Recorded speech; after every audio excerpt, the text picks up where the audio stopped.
I want everybody from this moment on to recognize me as the scholar of boxing.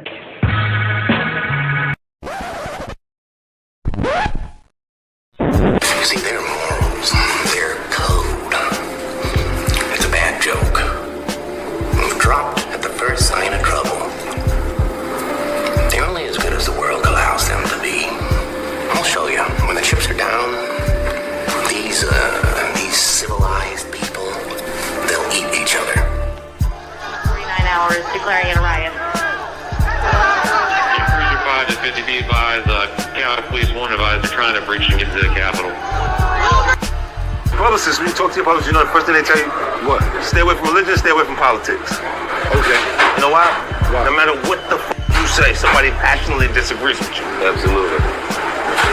No matter what religion, you believe in Allah, you're saying that's not the right way. You believe in every Christianity, that's not it, because they're choosing something different. Your political party, the Democrat, Republican, the disagreement completely. Yep. So I stay away from it. When I get pulled into politics, I go, and I have nothing to say. I'm just the same way we are. Well, no politics, none of this. I'll with that. I don't stay there because I'm still entertainment. If it's not music, then it's from a television, but it's still entertainment. So why would you turn someone off by saying that? Right. I want everybody to enjoy what I'm doing. Right. Not just a selective few amount of people. I focus on diversity because it's needed. Right.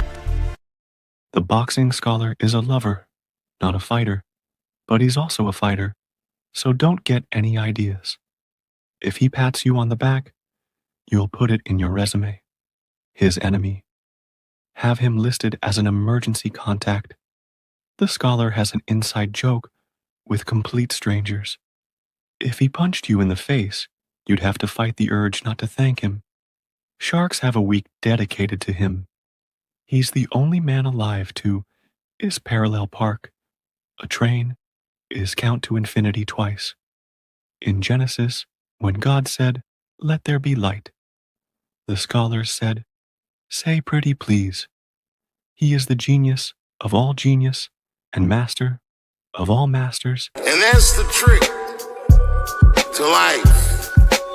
You have to be wise enough to know when you were living in your dream. And you have to be humble enough to accept when you're in someone else's.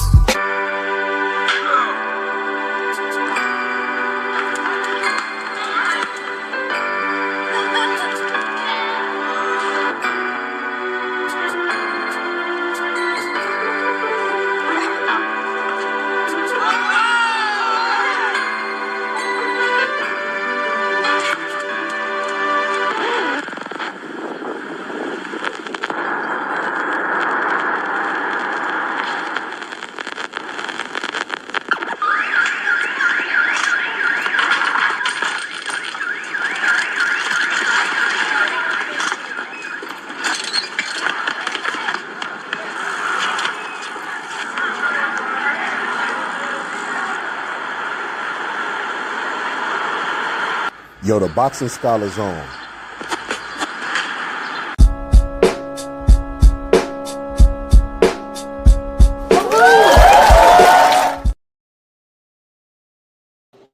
Peace and Pan-Africanism, brothers and sisters. Peace and Pan-Africanism.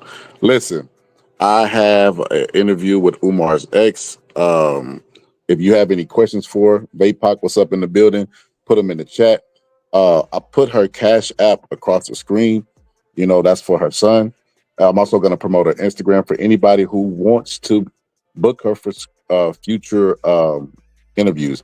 I sent her the link, and I'm going to be honest, this is completely my fault. I took a nap, man. I was up all day from the fight, you know, going into the live that I did yesterday, and I was tired, and I ended up oversleeping a little bit. And while preparing for this live, I accidentally sent it to her a little bit late. So this is completely my fault.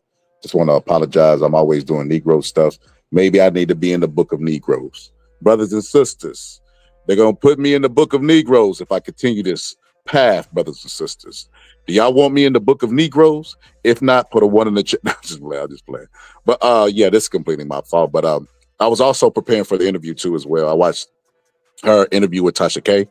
And so a lot of things, interesting things she said in the interview that I definitely have to get more elaboration on, because I can't use Tasha K's footage, of course, right? And like I said, to a lot of people, I want to expose it to a different audience, get her Instagram out there. And I'm gonna be honest with you, this might be the final nail in Umar Johnson's coffin. I'm just being honest with you. Now, make no mistake about it, Umar Johnson has 9 lives, man. Like every time it like the Umar Johnson Titanic is finished sink, somebody always come along and save him. You know what I mean? So who knows? Who knows what the future holds? But Dr. Umar Johnson, man, it looked like she bested Umar. And also, I'm not gonna lie, I got to keep it real. I always say this: Umar Johnson is gonna be sunk by his lack of discipline. You know what I mean? Because of course, when he says stuff like this, telling you, consciousness over coochie, politics over punani. I keep telling y'all that. Consciousness comes before coochie. People who knew, like me, and most males recognize this. You know what I mean? Most people recognize game. I mean, we did a whole live, me and my homie, like that, and we basically said that some women like to be lied to. And like I said, when in preparation for this interview, I watched the Tasha K interview, and it's interesting that she said that the women have to be stopped because they keep supporting Umar when they know it's a lie. Like, right, it don't take a rocket scientist to look at Umar and tell exactly what he is. I'm gonna just be honest with you. The man blinked way too much. You know what I mean? Long before she even said Umar was a hoarder, we knew he was a hoarder. You remember he was live at his house and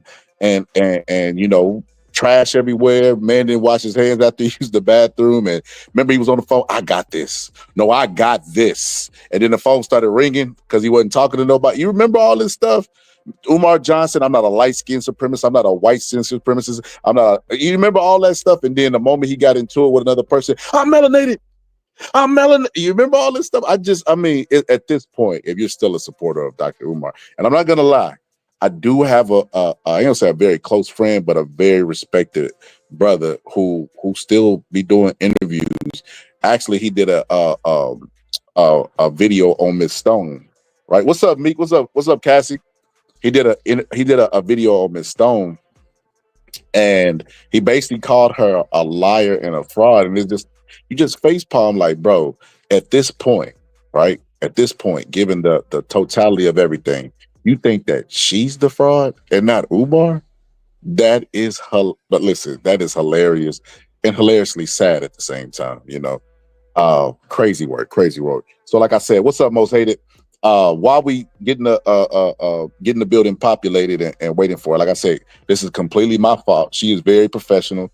This is the scholar being unprofessional. Maybe watching punches has an effect on my brain too as well. But I was tired. I'm sorry. And she worked with me. She didn't cancel. She weaved me into her schedule. So shout out to her. She's very professional. So I'm just letting everybody know for future references if you want to book her.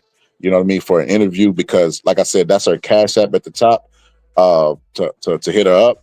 You know what I mean? And I'm gonna post her Instagram and I'm gonna do it the right way, see fit on my behalf. What a content creator is supposed to do if she's gonna give you this content. You know what I mean? And I seen her on my homegirl's channel called The Lounge.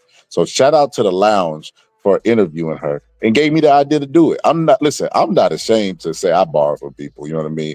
And they inspire me and give me good ideas. We on YouTube, that's what you're supposed to do. And hopefully I do that for somebody else. Hopefully, the people that I met from the Black Tea sector might bring her on and have further questions that I don't ask in the interview that they want to elaborate on, and it just keep on going and going and going. But I'm gonna be honest with you. I'm glad that Umar Johnson was taken down by his lack of discipline. I'm happy that you have to be disciplined in life. You can't sleep with every single woman that you see. And like I said, we did a whole interview.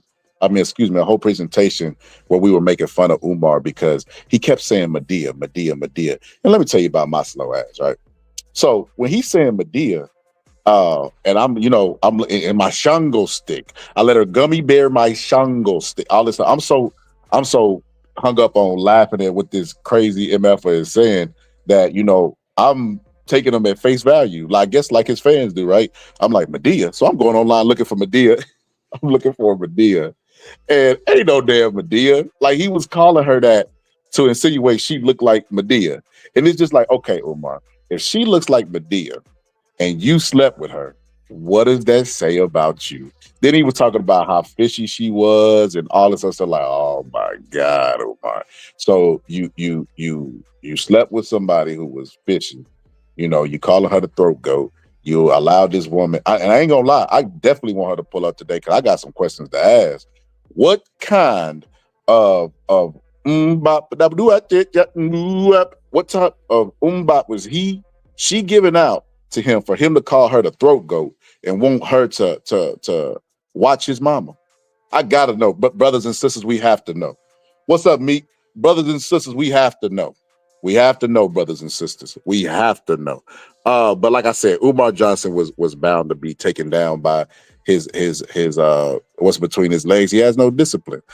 All he talks about is his obsession with the black community is solely focused on black women specifically, and it's not to uplift them. It's to date them. And listen, I seen an interview with David Banner, right? And David Banner was talking about how he won't do business deals with anybody who don't honor their marriage. Because if they don't honor their marriage, they will never honor a business deal. And I got what he was saying, but at this point, him and Umar, like they've even been on panels showing each other love.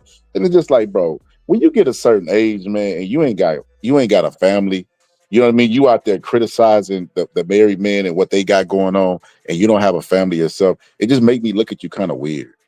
Umar been remember the fake mock marriages that he's doing, and he's dancing to "Let's Get Married" and walking down, and my beautiful queen and all this old weird stuff. And then we all know that you can't legally get married to two wives in the United States. And then he goes and addresses it. And it's like, wait a minute, Umar, are you that stupid that you think that we're stupid? Like that you could just tell us anything and we're gonna believe it because you said it? Is that ego? I don't like, I facepalm because I really don't understand. I don't understand his mindset. Like I remember one of the political heads was saying that, everybody used to always be like, George Bush is so dumb. He's so dumb. Look at him. It's a saying in Texas. Pretty sure they got it in Tennessee. Fool me once, shame on you. And then he had a brain fart. Fool me once, can't get fooled again. But the political guy was basically just making a point that George W. Bush is not dumb. He just talks to everybody else like they're dumb. You know what I mean? He thinks that y'all are dumb and y'all will believe anything that he says. So it's not a matter of his IQ, it's what he thinks of your IQ type stuff. So yeah, that's very interesting. But without further ado, shout out to Miss Stone. She pulled up. Hold on. Yeah. Hey, am I late? Oh no, actually, I came on and I completely apologized to everybody because I was doing some ghetto stuff. I ain't gonna lie to you, so I'm sorry. That's okay. But I was telling them I put your Cash App at the top, and I'm gonna post your Instagram afterwards so that if they want to reach out to you to book you, because I thought you was a troll at first, because I was typing you and then I seen Medea picture. I'm like, wait a minute, what's going on? But I love that you got a sense of humor. And I was telling them this too. When I was listening to Umar talk about, the gummy bear on his what do you call it, the Shango? Yeah, and he was like Medea. And I'm like, I'm looking for your Instagram under Medea. That's how slow I am. I'm on there like, Medea, where's Medea? So and then like I seen you on my homegirls page, the lounge, and I was like, oh, okay. So then I found out more, and I'm like, oh, and I like the reason why I was late too is because I was watching your full interview. It's because I wanted to be prepared because you talked about a lot of things. Yeah. Like you touched on the house, you touched on the marriage stuff. And sister, I want to know, you know what I mean? And listen, you ain't got to answer if you don't want to, because I don't want to be disrespectful. Right. But what kind of umbop did you give him to where he was talking about marriage and wanted you to watch his mama? You know what? I don't think it was even that. It probably was some of that, but I think it was just our dynamic. I really have been playing around with that because uh, people do not miss a beat telling me how not fine I am. I know there's girls out there better bodies, better everything. And I'm not a like I'm not a, like a sexually, like not in the street. I'm like tennis shoes and jeans and all that, but I'm not like one of those type of girls till I go out somewhere. So when I was at the event, you can see how I was dressed. I didn't do nothing. I didn't even get a chance to get dressed. So I think it was really the dynamic between us. I think that I understand him. Um, I hate that I do, but I think that I just get Umar. I think I get him, and I think he got that I got him. I'm a good-hearted person.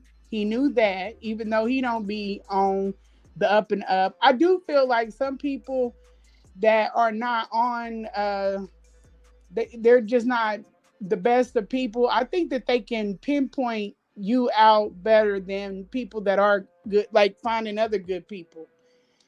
I just feel that, and I think he knew that I was a good person.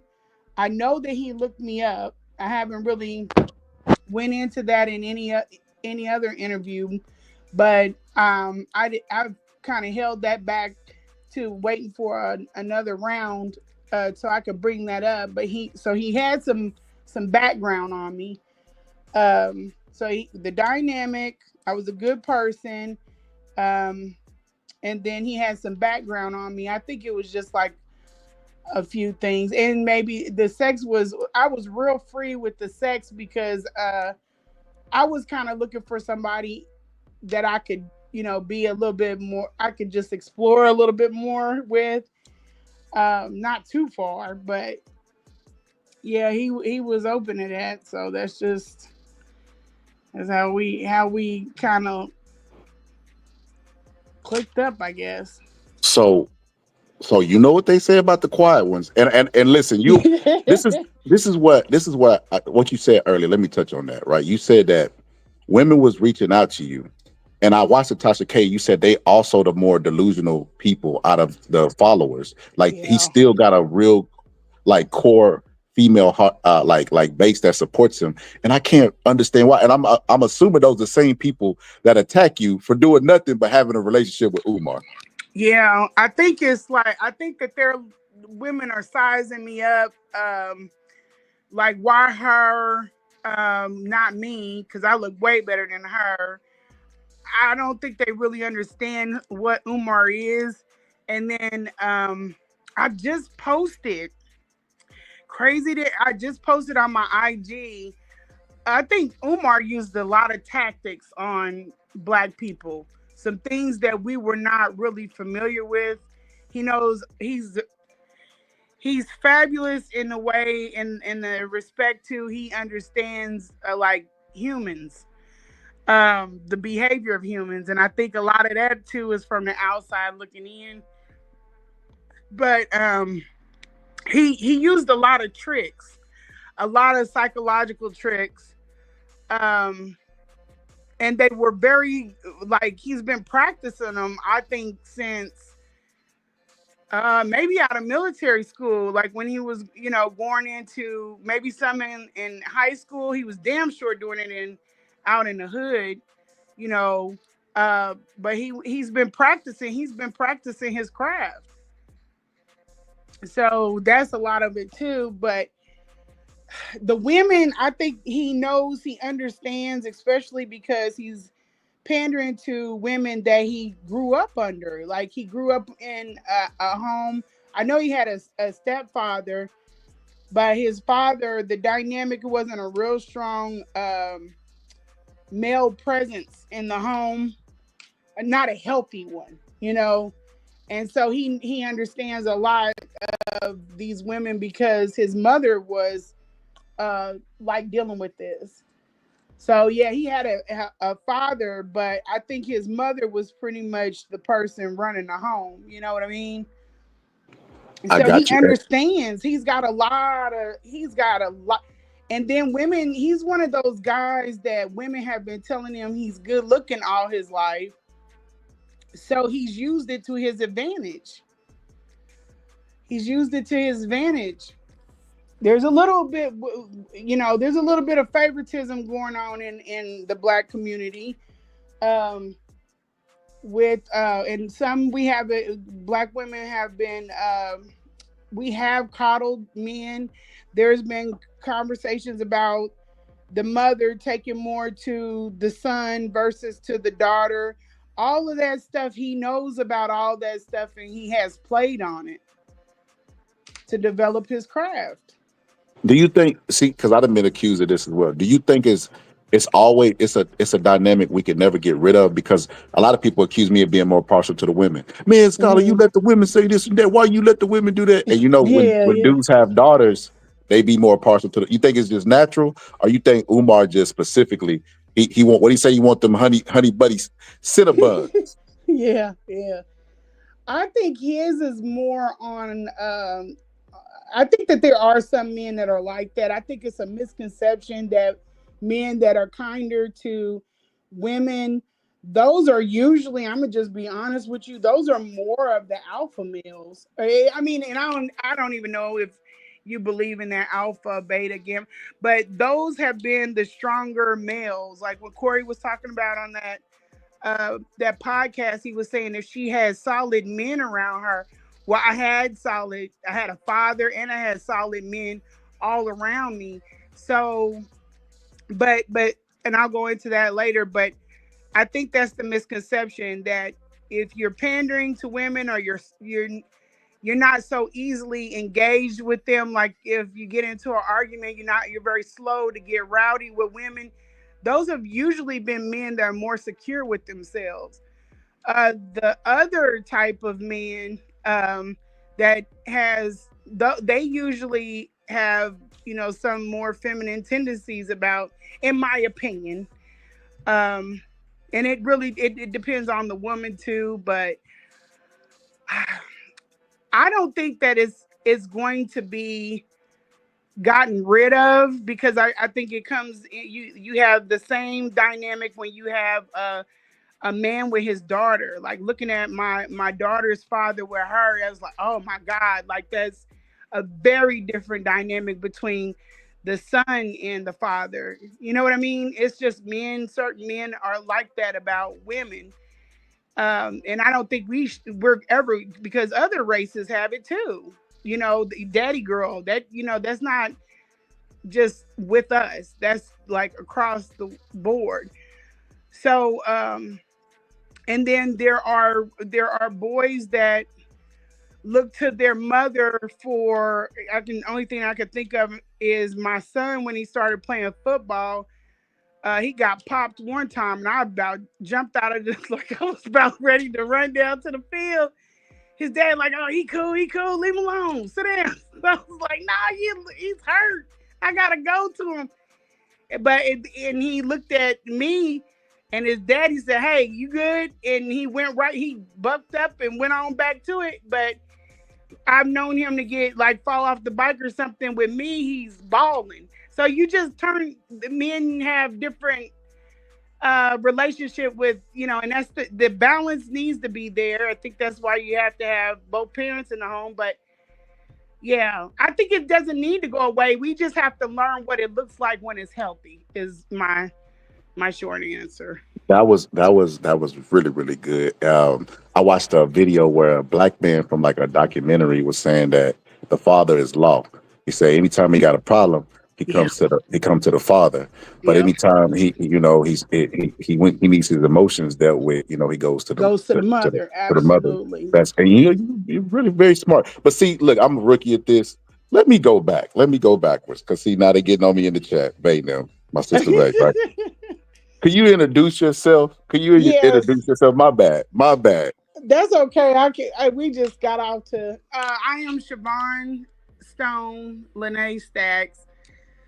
He considers me Medea, and other people have called me other things, but I'm Shavonne Stone Lene Stacks. I am the person that is or waged war against Umar Johnson. I don't even know what I am. I'm his ex-friend. I'm not like. Hey, let me tell you something. I was so cognitive of all of these things. I didn't want to put Umar's ex in the title Yeah. because I didn't know if you wanted to go by that, because you are a person outside of Umar and was before you ever met him. Yeah. I was gonna put a picture on the screen while we talk with the voice box, but I didn't know what picture that you wanted, because I was aware that he got a cult of women that will attack you. I was cognizant of all these things. Yeah. That's not his ex. And I've seen side chick. I'm like, I didn't know he was married. Like, I've seen everything. We're just ex friends. That's all. We have a friend. We were a friend, or even if that, it's just like, I don't even know how to. But we were friends at some point. We engaged in certain, friends with benefits, and I really can't even describe what it is. And when I say relationship, people tend to think on the lines like we were something more than, what it was. Like it was a simple hook. We were hooking up. So I don't Oh, know. yeah. We definitely go get we definitely go get that. But let Okay. me give you the proper, because for those who don't know, like I said, my slow ass was online talking about typing in looking for Medea because Umar said Medea.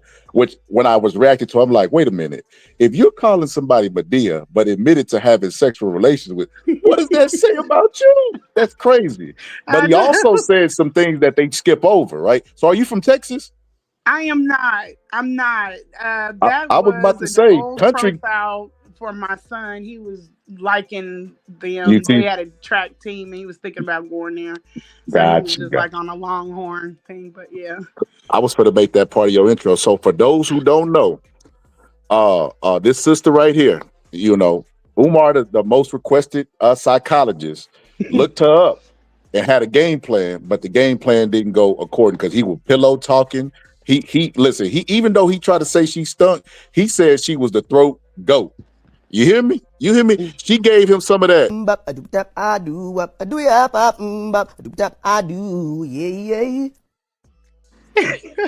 put it on him so bad. You know what's funny? Miss Stowe? Yeah. Whenever me and my wife do or whatever, and I doze off, I Uh. wake up. Sometimes she might be singing, "Put it on her, make her want to marry me." You know what I mean? She's like, she You hyping put it, herself up. I know yeah, that's right. you put it on him so bad. He didn't care what your credential, because I thought you were a healthcare provider. I'm like, wait a Yeah, he minute. made me into a healthcare worker. I don't know. I'm not a He just healthcare started worker. giving you positions, cafeteria of FDMG, sister. I want you to be the cafeteria. You put it on him so bad. He just started Man, giving you positions. And then he was man. texting you. Like, he trusted you a lot. So they Yeah, can say whatever they want to. I know what, like you said, like that connection. Because ain't no yeah, man just going to voluntarily text anybody because it can come back on them. You know what I mean? yeah, Especially when you're the most requested scholar, yeah, and stuff yeah. like that. So what we're gonna do is let's go back to the beginning. To the beginning. Let us know Okay, what you do for a living, and then how you and Umar even came into contact with each other. okay. So what the public knows about is I work for the federal government. This entity that I work for is the IRS. There are many, many, many divisions. But I work for the IRS. I'm a mom, and I do have a business, but I don't like push my business. Um, and I'm currently working on a project I'm excited about, but I won't use that time right now. But I that's pretty much like what I am. I'm a very, very busy person, and I have a really unorthodox schedule and all that other good stuff. And did you want me to go into how we met? Yes, ma'am. Okay, so I got my son. I have an older son. He's what, 22, 23 now. Oh Lord, I'm forgetting what their age is. He's 23, 24, 23. He's constantly like finding things and bringing it to me. So I have another 16-year-old son. He has autism. So me and that situation, I've been constantly looking for like, things to help out with that. So my son brought me Umar. He said on a video, and he said that, hey mom, he sounds a lot like you. He talks a lot like you. And I just like the type of things I'm always talking. I'm raising Black children, so he found that might be something I was interested in. So he brought it in there. I watched the video, and I was kind of digging what he was talking about. He was on the Breakfast Club, I believe that was the video. He gave out his phone number at the end. I sent him a text. He sent me back a real generic, like, peace queen or something to that effect. And then we went on with life. And then I texted him again because my son had some type of issue or something where we were looking again. And I texted him again, and I was more in depth this time because I felt like the first one, he might have not understood the urgency. So I hit him up again. I was more in depth so he would understand what it is that I'm, dealing with. And I believe that is when he found out. He did some checking on me. So out of nowhere, it was some months later, he sends me a text and tells me that, or asks me, would I be able to set up an event in my town?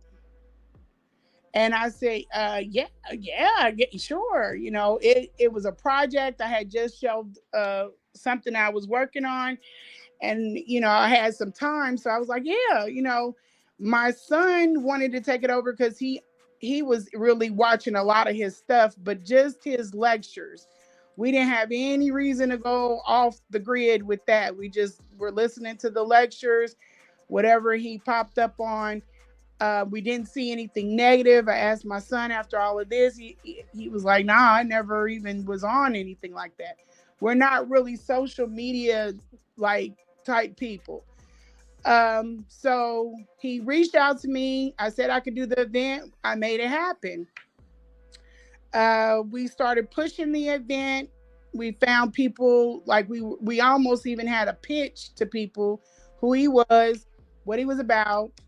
And people came to the event. Now, before the actual event, he was texting me off and on, to check up on things, to get the plant, like those flyers that you see on Instagram. He wanted them done a specific way. And then he hit me with, he needed a ride from Nebraska, Omaha to Kansas City. Now we are well into doing this event, planning it. So a lot went into it, and we were like, yeah, we come up and grab you real quick. And so we did. It wasn't to just go up there because we were, we're googly and all that other stuff. It wasn't that. We had a lot of people waiting on this man. We had paid vendors, food trucks, all that good stuff. So we went up there, we grabbed them. We didn't know anyone else that we trust because we're not like really out and dealing and close to people that we trust to just, hey, could you take this long ass drive and go get them? So anyway, we got them. We brought them back to Kansas City. As soon as we got there, kind of the reason why I wasn't dressed, we were right on show mode. There was a little boy that was there, and he opened for Umar. He's a young, phenomenal child. He passed away in a tragedy. His father unalived him, his mother, and then himself. And during all of this time, like, I'm still like working around Umar. Like, I'm not really paying. I'm very, very busy. Plus, I got work and all this other stuff. I'm just doing the event, assisting my son with the event. And at that time, too, my son had a mobile detailing shop, so he was busy. So we're just not like focused on Umar. We're like going on with life. When it pops up, we handle it, and then, go on with life. So to keep going, we got through the event. It was a great event, man. It was really great for all the stuff bad that happened. Everybody had a good time.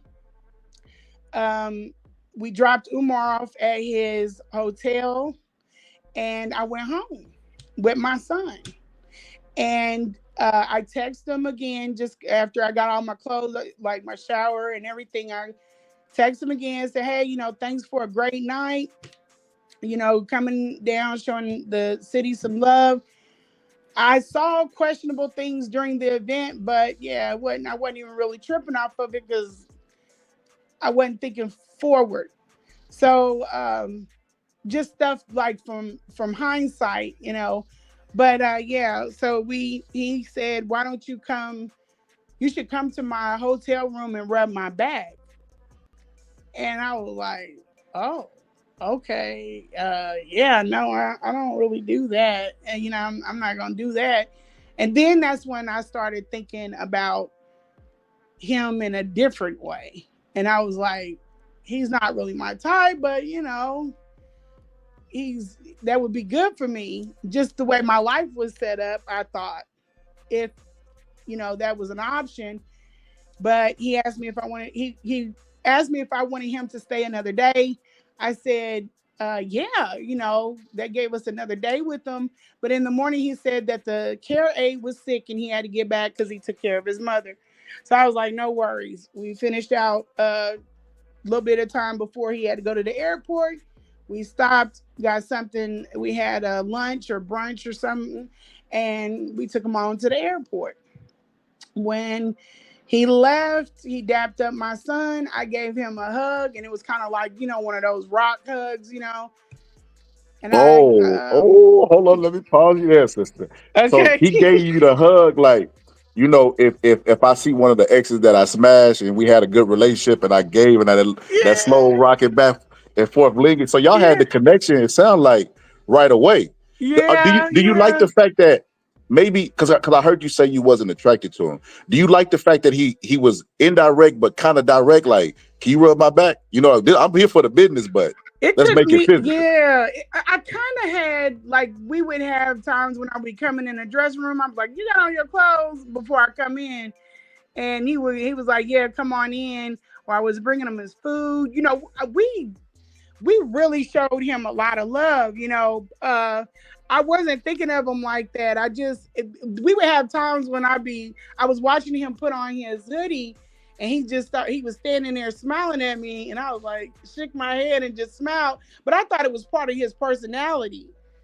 And I didn't understand even women's attraction to him just before I saw him on that stage. It's kind of like once I seen how the women were responding to him, I was like, dang, okay, this boy got some motion. You know what I mean?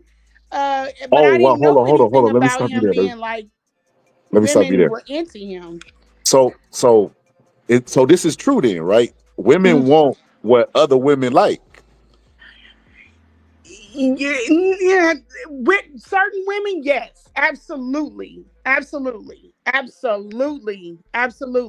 A man have emotion, absolutely. And other women might be like, he ain't like people are going like Umar is like Denzel in his prime, or even Michael B. Jordan. Like, I don't.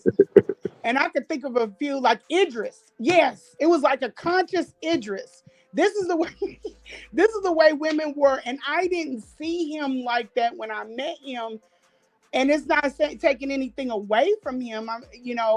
He was a little bit different. He was a massive presence. I don't know if anybody's ever met him. He's he's tall, but his presence was kind of like a lot. So that's You felt, oh my, so Umar had the Prince aura, like you felt him walk in the room? No, not like that. But I think from me thinking this man has 6 degrees, because I have friends that have, I'm thinking that it makes you expect, like, I don't know how to explain it. It's kind of like, you think perhaps because I asked my wife about this, right? Because you remember Zayn had the books, right? And the books, when they went to the shows, they wasn't popular. And I'm like, why? And she told me this. She said, because women make the fantasy how they want when they read the books. When the Yes, show, that's how yes. you think that's what it was with That Umar? is absolutely perfect. Yes. It's kind of like when they put an actor to a book. You're like, oh man, I didn't want them to look like that. I wanted them to look like this. That messed up the vision in my head type. But yeah, and it's kind of like when some people are like they immediately get it. And then some you have to see their facial expression, their charisma. So that's why I'm very slow to call somebody ugly or whatever, because they might have other things that make them very, very cute. You know what I mean? So, but when I first met him, even the ride down, I just was kind of like more, what was more, I was more taken with my son being in awe of him. I was like, really, like, that's what made me be kind to him and everything. Cause this was something I've never seen my son geeked like that. And I took him one other place, that was to a Kevin Gates concert, and he was equally geeked. You know what I'm saying? But I don't think that way about, and we went out to the bus and met him and everything. But I wasn't like goo goo gaga over Kevin Gates, but it's just I think I was just, but and I don't even listen to a lot of his music, but because my son adored him, you kind of are like, oh, okay. But yeah, that's what it was. But this thing that women have had on him, I don't have it even when I was sleeping with him, which is, that's just how I am. And then I have a backstory too. So there's a lot about Umar that just was never going to make me want to marry him. Um, it just wasn't there. I've already dealt with the man that has that type of presence, kind of in my city. I have a kid with him, so I've been through that, and I didn't want that again. But I wanted to ride the ride, you know, and that's Interesting. just, So what you telling me is your kid's father had a similar aura. You think it's something about you? You sister, you think it's that you I do I do ya pop I do yeah yeah I think it's my person. I think it might be I hang around men a lot. So men, I'm more partial. I get along with them well. I get along with women too, but I think it's just the personality. And then I'm the type of person that when he would have women, I've been through like my younger years with him, running, ripping and running, and women being on him. I went through that with him before, and I never like did you've been cheating. I've never been that type, because I've always been consumed with work, or consumed with the kids, or in my own world. We enjoyed each other for what we were, until I was just like, you know what, this is getting out of control. You with these chicks. I'm just like, I drive to his car and they be like twirling and stuff because they couldn't see in the car, and I have to roll down the window and be like, it's not him. Like, I've always dealt with that dynamic with so it doesn't really make me jealous or anything like that. That's his thing. I've heard, why is he with her? I've heard all that stuff. And even like now I'm dating someone that most people probably would not think that. I really honestly think it's just I connect with men on other things. You know what I mean? Like, other than like my looks, maybe. I don't know. sister, what I witnessed. I witnessed, what we call him Uncle Denzel. A lot of people look at Denzel like pop, because Yeah, yeah. he was a lot of us didn't have our daddy. He was our daddy type thing. Uh, uh, Yes. they've been talking about Denzel wife for years. Yeah, Oh, like, why Denzel don't do it? And it's only the black community. Why you worried yeah. about where Denzel stick is? What Umar called a Shango stick. Why Yeah. you worried about all that? That's crazy to me. Only You our know, community worry about stupid stuff like that. it is, and I have a friend that's a professional boxer. He has a plus size, baby mom. She's a beautiful person, but because she doesn't look the way most people think, you know, and it's sad, but that just kind of goes with it. You gotta find, I don't know. You get used to it, maybe. I don't know. But I never like mess with him about the women or anything like when Umar, and I think that even he liked because I didn't have like the jealousy. I would even text him and be like, I like her. That's who you need to pick. You know, I have texts where he takes a picture, it's a good picture, they look good together. I'm like, yep, that's her. Clean it up and lock it in. I have texts like that because I didn't Uh-oh. have any intentions with him in that lane. So, I've been watching Umar's funny compilations for a long time, and I remember when he talked about, I don't want no girl on Instagram. I'm, I got stuff to do. You can't be all on Instagram, Yeah, and you because he got to gonna be put you comfortable work. with other women. Yeah. Oh my God, He that's does crazy work. though. He wants a baddie. He wants a baddie. That's why he doesn't care about the nails and the blonde. He doesn't care about that stuff. These women be coming to the thing RBG'd out, and I'm like, girl, he And don't care about that stuff. I did an episode, a while back, and we was talking about, the lies we tell ourselves and the lies we want to hear. Mm-hmm. And one thing I came to the conclusion is women don't really be wanting the truth. You know what I mean? They don't. They want to be lied to a certain degree because there's Yes. no way that they still follow Umar Johnson in 2025. Yeah. Well, and it happens in other sectors. Women say, I didn't know, he didn't tell me, but he did tell you. He told you in a lot of different ways. But because I think sometimes us as women, like you could get a dude's number and be like seeing you walking down the aisle with them. I mean, not me, because I'm not on that. But I've talked to girlfriends and be like, we gonna have babies and stuff. Like we go way beyond, sometimes some women go way beyond the present, and sometimes it keeps us from seeing things for what they are. Even I have done it. I've done it before. I've not been on no marriage stuff, but I've been on some, oh, I could do this, I could do that. Like when I got in his space with his house, I was like, I'm gonna have to clean up this. I gotta clean up, I gotta do this, I'm already attaching myself to this situation and taking it on when I should have waited and paid more attention to the present, and I missed a lot of stuff. I would have been figured him out way before had I not been on, well, he's got to clean this up or he's not going to, if I was just in my present mind, but I was more on what I wanted from him, and I was missing a lot of stuff. A It's lot. crazy you said that. So let me give a little personal story, right? So Okay. when me and my wife first met, it's funny you said ride to ride. That is the exact quote that she used. She said, "Oh, he's too young to ride to ride." I'm just thinking I like, like her man, already. I'm like, man, get out of here.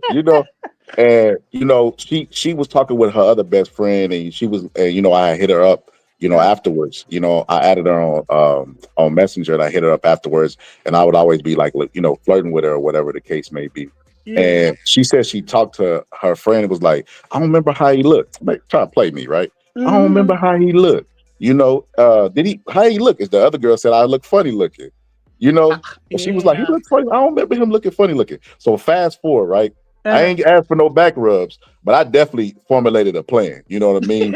And it's funny you said that, right? Because I was a bachelor at the time, and I ain't gonna lie, I wasn't as filthy as Umar, but I ain't gonna lie, if I didn't clean up regularly. You know what I mean? Yeah, it's fine. Especially coming from where I come from. My mama, I was from the country. And my mama she cleaned everything. I ain't even go front with nobody. Yeah, I know how So, to. Yep. so my wife came over. You know what I mean? A couple times, and she was come over and start cleaning. Just what you just said. Come over and start cleaning me. I'm like, wait, hold up. And then one day she went to my fridge, and at the time I'm a bachelor. I'm living off peanut butter and water. She came with some groceries. You hear me? Some groceries. I was like, oh my God, like what? Like what is going on? That's a good woman. That's how you know you got a good woman.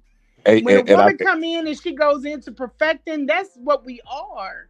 It's supposed to That's what we add. Yes, do. absolutely, absolutely. That's a great quality to have. But We beautify, we perfect, we are multipliers. You know what I yep, mean? yep. Incubators. Yep. And you and look, fast forward, Miss Stone. Why you leave your shirt on the ground after you got through working out? I'm like, wait a minute, I'm the same dude that you were cleaning the house when you met, you know? Yeah, because we've been doing it for so long. We've been doing it for so long. I But don't mind a messy man. I don't really, and I'm gonna be, and this ain't no pick me stuff. I don't like men cleaning. I don't like, but I think that's something that's with me psychologically. I don't like to see men with vacuum unless it's your profession. If you are, that's what you do for work, that's one thing. But I don't like seeing men like around the house cleaning. I will, I will step in. I don't know why I'm like that, you but think it's I the just Diddy? You think it's the Diddy? no, not sadity. Because I even with my boys, I had to teach them how to clean until they could find a woman because she might not be on that. So I'd be like, no, you got to learn how to clean because your wife might not be one of me. And but even with watching them, I'd be like, oh, let me get that from you, okay? You go do this or do.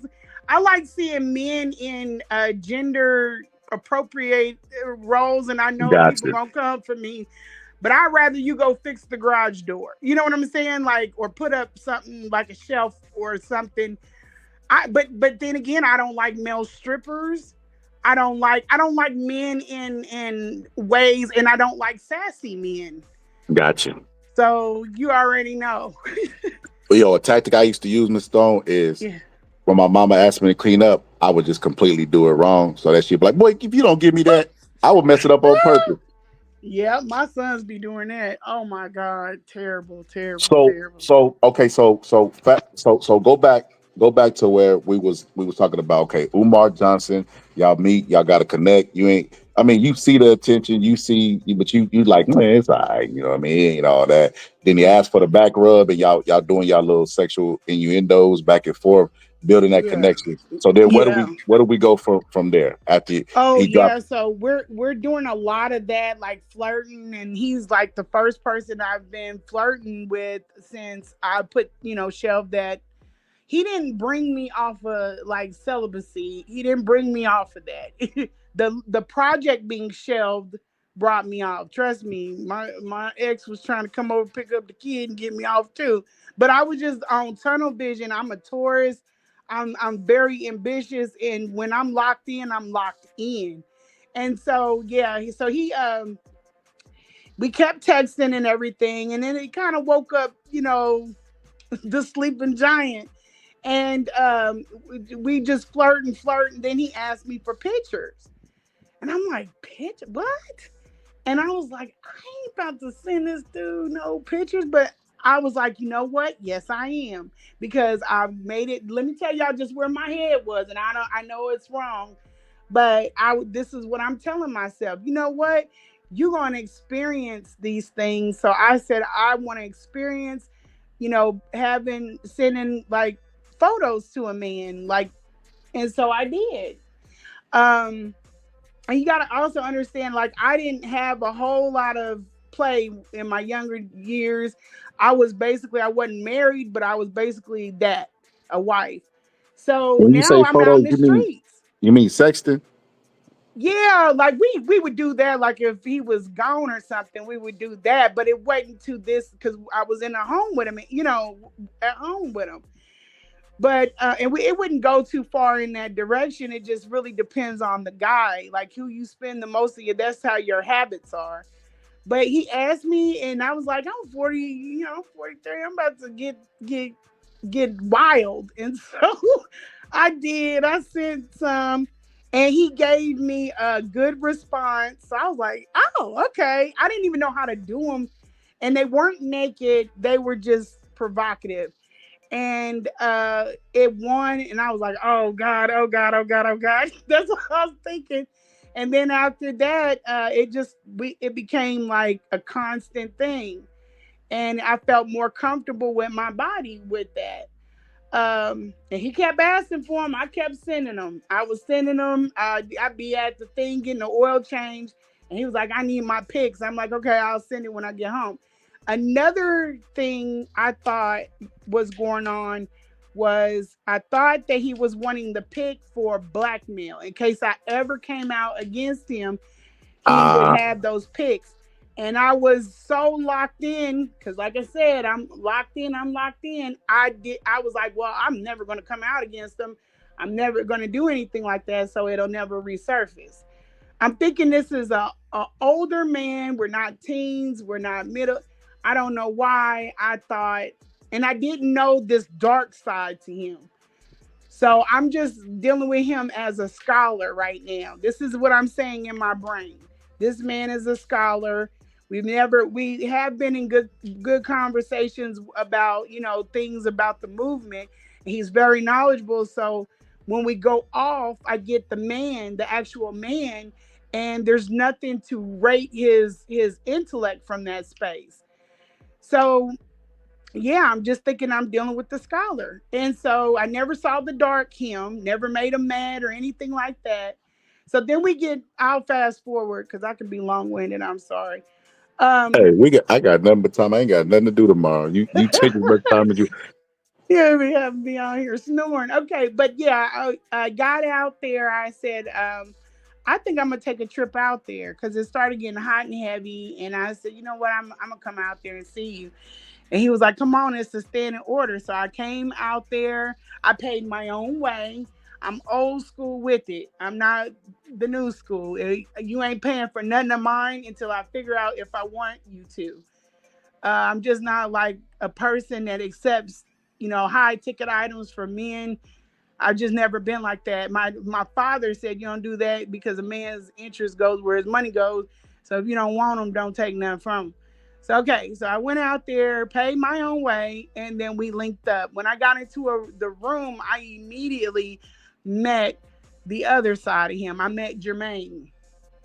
So yeah. So I'm like, where the hell did this dude come from? It was not, literally, as soon as he came in, I gave him a hug. And I was doing my makeup in the bathroom. And he was like, you got on makeup, queen. And I thought he was going to say something like, oh my God, I'm not being natural. I went out there with natural hair and everything. I did have on nails, but I forgot about that. He didn't care about none of that. He was like, yeah, that's the problem at the event. Girls be hugging me and getting makeup all over my dashikis. And I'm like, oh, okay, I'm sorry. We had another conversation when I was talking. I'm just a naturally like bubbly person, so my voice elevated. And he didn't tell me to shut up, but he was like, be quiet. Like, I was like, oh, okay. And so it all fit because I was like, okay, it all fit. I saw this and I thought he was agitated. He said he did spiritual work. There was a lot of stuff why I didn't run out of that situation. Then we went through, him being powering up and all that other stuff.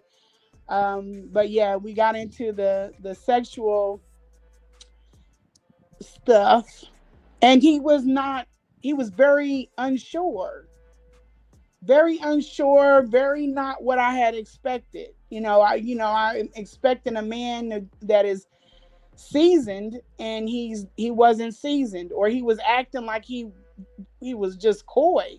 And I was like, oh yeah, I'm about to turn his ass out. And that wasn't what it was. I thought I was gonna turn him out. And so I went, and from there we kept linking up. It's crazy. So the first off, the sexting stuff. Yeah. I know you're a little modest. That shit is so normal. Listen, before my wife, I would sex, and I ain't gonna lie. Once you see them pictures, when you sexting, it's first off, we talk about psychology. That's like a trust thing. Yes. Like you said, you like, okay, well, he's sending me this, and you think like if they revealing this to you and you revealing vice versa, it's like why would they expose it? Yes, why would they expose it type stuff? And then that heartbeat, it leave your chest and it goes somewhere else. Mm-hmm. So I know everything you were going through, even when y'all first met. Like in the hotel, I bet your heart was beating fast at first. Oh my gosh, yes. And then to be completely alone with him, it was crazy. It's crazy. And then you get a lot of that psychological from the comment section. Like you got women say, I love you. Y'all, I had been talking to him. I felt before this, I felt like I had a secret that no one, and I'm a very private person. So, this is even perfect for me. I wasn't telling nobody nothing. Girls be like, "Oh, he is so fine," and I will heart their comments. It was the perfect setup. But here it's like when I turned off my phone, I could go right back into what I was doing in life. And we just kept linking up. I'd be like, I need to see you. I need to see you. I need to go down. I'm ready to go down on you. I was giving him, because I'm not thinking there's like 15 other women sending the same thing. So I'm going hot and heavy on him. If he ever released those texts, or if I release the text, it is like a sex movie. Like, I'm going to do this and I'm going to do that. And I know you like this. And I know you want to hear this. And I love hearing you moan. A lot of that in the beginning, before we met, that is all real. That's all real. That's all me. After the second time we linked up, I started to say, okay, this is not something that I did wrong. Because the first time we went in a hotel room, I was like, damn, he probably think I'm boring. He's probably thinking this. He's probably thinking that. Because he left too during the first visit. He went to an event and he came back. So if he didn't like me the first visit, he could have just been like, okay, I'm done with her. Can't make it back. See you. Let me know, King Kong whatever. consciousness has moved on spiritually, sister. Right. But he came back. He was like, where are you at? And then when he wanted to give me an itinerary from the first visit. He was like, I already had what I wanted to do in Philly. So he was like, no, you go do this. Then when I was visiting, he was in Massachusetts. He was like, what'd you do today? And I ran down what I did for the day. He was like, okay, I'm going to be back at this time. And I was like, okay, great. So the second visit, I got the idea, okay, this is his personality. He's doing this online because I'm not slow. So he's doing this online because he needs to keep up a persona. And then I'm thinking about the people that are following him. I'm like, I'm really having this idea in my head, like, what's more important? He's leading sheep. So is he? Do you want him to be telling them to do everything he does? We don't get any change. Or do you help him keep up that persona? It doesn't matter what he is in real life as long as our people are following. Does that make sense? It's kind of like oh, absolutely, I get you. You tell your kids don't lie, but in your real life you be like, hey, yeah, that's a cute baby. Like, you know what I'm saying? Yeah. You're trying to make a better product than what you yourself. And I thought that was what it was for him. So if he's telling people he's vegan, great, because or maybe struggling with it behind closed doors, but great if that's what is healthier for us. Or, don't wear extensions or don't do this. Yeah, do as I say, not as I do type stuff. Absolutely, but with good intent. You know what I mean? Not to fool, until it got to the point like, yeah, no, this is not what we got going on here. So that visit went. The next visit was the visit that he started to get me gassed up for taking on his mom. So the trip that he came in from Atlanta when he had the car accident, I'm at the room, I'm waiting on him, and and during all of this time, we're still texting. So there's still a rapport being kept up. So when I'm in Hold on, the room, let me pause you right there. Because you said something when I was doing my homework. Two things. Let me tell you this. Right? because I want you to get something from this interview too as well, right? Yeah. So when you said you didn't know much about Umar, I've been following Umar for a long time, and he says some true stuff. That's the medicine that he puts into the system. Say Yeah. some true things, everybody let their guard down, then donate, help me save your boys. That's part of the scam. But it was a dude named Monty Woodgrain, right? And he used to go to Umar's school. He would put cocaine on powder on his nose to simulate cocaine, right? And everybody would just be dying laughing because he'd be like, I need some strong alpha males, some Umar type stuff, right? Yeah. And I remember telling Monty, like, bro, what you ever gonna do if Umar pull up to that school at the same time as you? And the next day, Monty Woodgrain, I'm on your ass. Umar just losing it, going crazy. Let me tell you how petty Monty Woodgrain is. And this the child in me, because I thought this was hilarious, right? Monty Woodgrain created a burner account, right?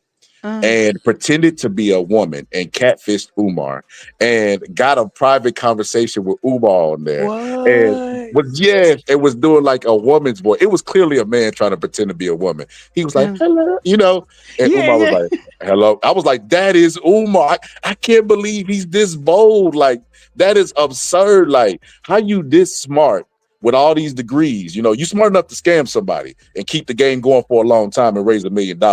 But you not careful enough to the details to not get catfished. He was like, what's wrong, sister?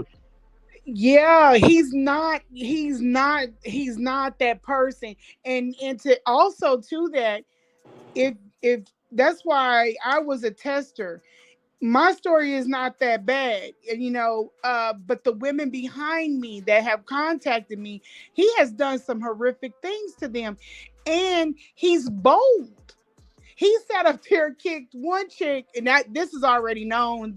I didn't know about this. The lady that was on Lennon brought this out. He kicked her out in the early morning, or like, he doesn't care, because the people, we have gotten his head to the point, I'm God. I can literally do whatever the hell I want to do, and there's nothing y'all can do about it, or nothing you will do about it. So the stuff that he was doing was hella bold. I was like, don't you think somebody gonna find out or see you or something? He does not care. He does not care. I think his best attribute in his mind is his mouth, and he feel like he could talk his way out of any situation. Yeah. Because he's done it thus far. Ain't no way he ain't produced no results, from a school, and still taking donations from a school. Exactly. I'm like, what the hell? And especially for like, he's got people in New York. Like, I know y'all come across, even New Orleans, I know you guys come across some stuff. Y'all ain't never picked up on this stuff is not real. I don't understand it. I think some people know, they don't care. They do not care. Facts. Or he doesn't care. He's like, I'm not, and he's smart in that aspect, because when I came out dropping receipts, now everybody wants receipts. And I'm like, well, damn, I ain't had no problem with giving it to y'all, because, I have it. But where was all of this, demand for producing with him? Why is it burning on me? Facts. You ain't took no donations from nobody, and they like, oh, well, tell us, show us proof that you mess with King Kong content. Well, we know he's not disciplined. Umar to me don't seem like he don't got a type. It seems like black is his type. Yeah. Long as it's a black woman, he'll mess with him. Because I watched the live that he did, and when I tell you, they asked Umar what his wife looked like, he went down every type. I need a pecan, Duracell battery operated. Like, he was just naming random. I'm like, damn, Umar, what long list you got? Umar seemed like he he will, long as it's black, that's the qualifier. Anytime a man tells you find a chick and meet, like, when you ought to know. And most men be like, nah, I need to find my wives. And I'm not about to let you find another. And I know that is not really for a wife, but some women believe that he really wants you to go out here and find a wife, and then y'all come back to me. Well, he wants you to go find a partner, bring her back, and I'm gonna bang both of y'all. That's just what it is. And then I know a girl that did it, and he told her, I appreciate you doing this. This is dope. You know, you're a real one, but for doing it, but I don't want to get married. Umar does not want to be married. He doesn't want to be married. So when I was going out there, but the conversation when he called me, he said, um, we were really, really close at this time. He said he was telling me everything. He said, I'm the type of person, I'm not gonna be in your eyes and be telling you I love you and be romantic and that mushy gushy stuff. I'm paraphrasing. But he said, but I am, I will be there with you on this. And I'm like, okay. He told me he had a dream that I was the one that he needed to be with. And then some African stuff was in the dream that signified, like African spirituality stuff was in the dream to signify it. And it was 2 women. He was like, and I think one of those women were you. And just really, I know this is game. Like Corey said, this game in this. Hold on. Did it sound like this, sister? Did it sound like this when he was telling you? As soon as I said that, Mama Oya blew my cell phone off the stand. As soon as I named the NBA as a suspect, Mama Oya, and now the wins is coming. Soon when I said the NBA, Orisha Oya blew my phone off the stand. That's not proof that it was the NBA, but that's damn sure some good evidence. Did it sound like that? No, he seemed pretty. I don't think I've heard him in that tone before. But that part is funny. That ain't nothing for him to do that. He always on something. So I paused you earlier to tell you the story. And I'm sorry. And I was watching your interview. No, you're good. You good to have a conversation with. But so the part that I was listening to in the interview is where you said he wanted to marry you. See, that was important because you say y'all was texting back and forth. Y'all had that energy, and King Kong consciousness. Normally, I'm guessing he used to dominate women with his persona, his personality, and all that other stuff. And I'm very submissive, extremely submissive. But it sounds like you flipped the script on him, like the girl from Don't Be a Menace. I told you I can get a little crazy.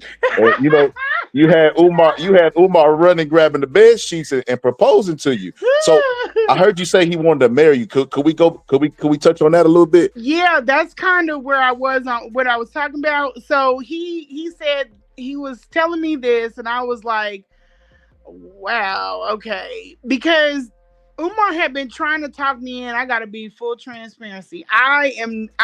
This is way before Umar. I have never been a woman that wanted to be married.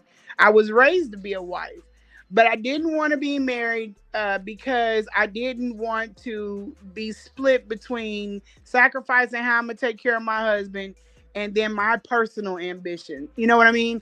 I wanted to build something and amazing. And so I made up my mind. I was like, you know what? I've raised my kids. This is my time.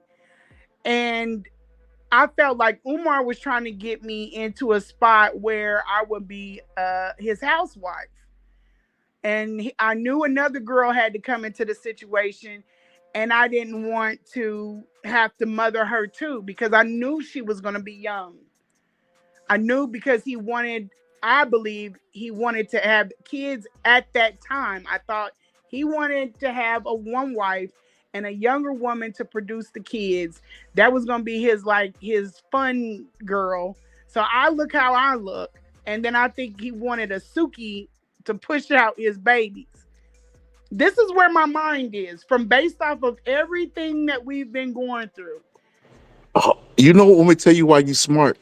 So I'm gonna play this clip. It ain't 12 minutes or nothing crazy, but you remember I told you I watch a lot of Umar, and I feel like he didn't have a type. It's funny you said that without even knowing this clip. Check this out. Okay. They cannot be the same complexion.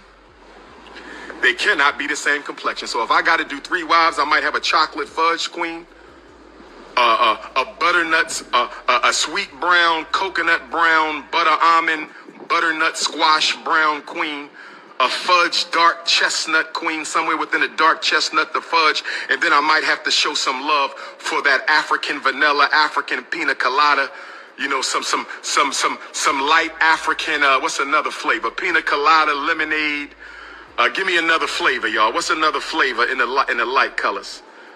You feel me? I don't need 5 queens.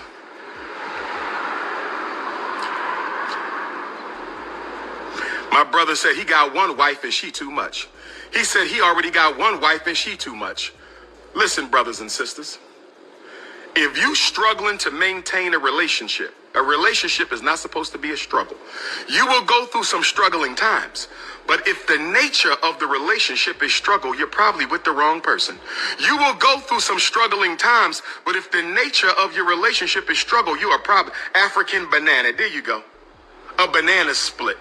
My African banana split queens, my African pina colada queens, my African vanilla queens. I got to get 1 on the chocolate end, 1 on the banana split, African lemonade, and 1 in the middle, the butter almond, sweet brown sugar caramel, hot pistachio queens in the middle. There you go. I cannot discriminate. I'm not a light-skinned supremacist, nor am I a dark-skinned supremacist, nor am I a brown-skinned supremacist. I'm not a light-skinned supremacist. I'm not a dark-skinned supremacist. I'm not a brown-skinned supremacist. A mulatto delight. You said a nice 5'5" mixed-race African queen with all the African toppings. A nice 5'5" mixed-race African queen with all the African toppings. A nice deep chocolate African. Woo, woo, woo. We must stay focused, brothers. We must stay focused, brothers. Damn all that. Just get me a little Debbie zebra cake and a pint of Haagen-Dazs pineapple coconut. Damn that. Get me a Seagram's ginger ale, a little Debbie zebra cake, and a pint of Haagen-Dazs pineapple. Y'all got me tripping out here today. I'm just happy that we finished. Yeah, he's on. I am not a light-skinned supreme. I am not a dark-skinned supreme. I am not a milk vanilla supreme. I give me a pina colada with chocolate sprinkles, mocha nut caramel, a peanut head. He was just throwing all kind of Yeah, food. he's completely out of control with his sugar and his women. He's completely out of control with the sugar.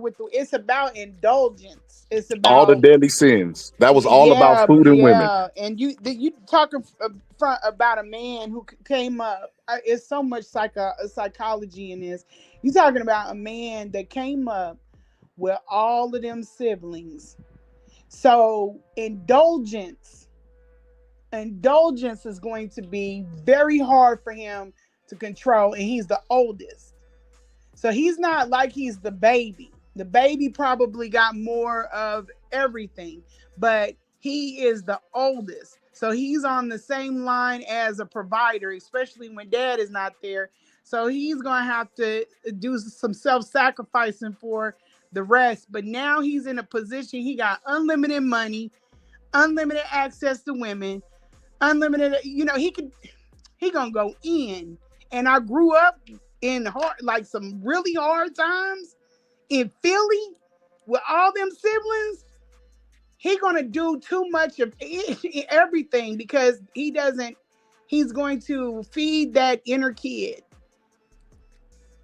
He's gonna feed that inner kid, and that's what he did with all that money. I get what you're saying. Survival is what he was taught. That's probably why he got a little bit of narcissism going on. Yeah, Most people get into service jobs because they want to help people. I felt he got into service jobs because he wanted to serve himself.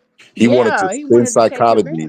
Yes, spend psychology because it's targeted towards the most vulnerable of the community, which is Black people. Yeah, you know what I mean, and women specifically. So he knows exactly what he's doing. Cops and CEOs and stuff.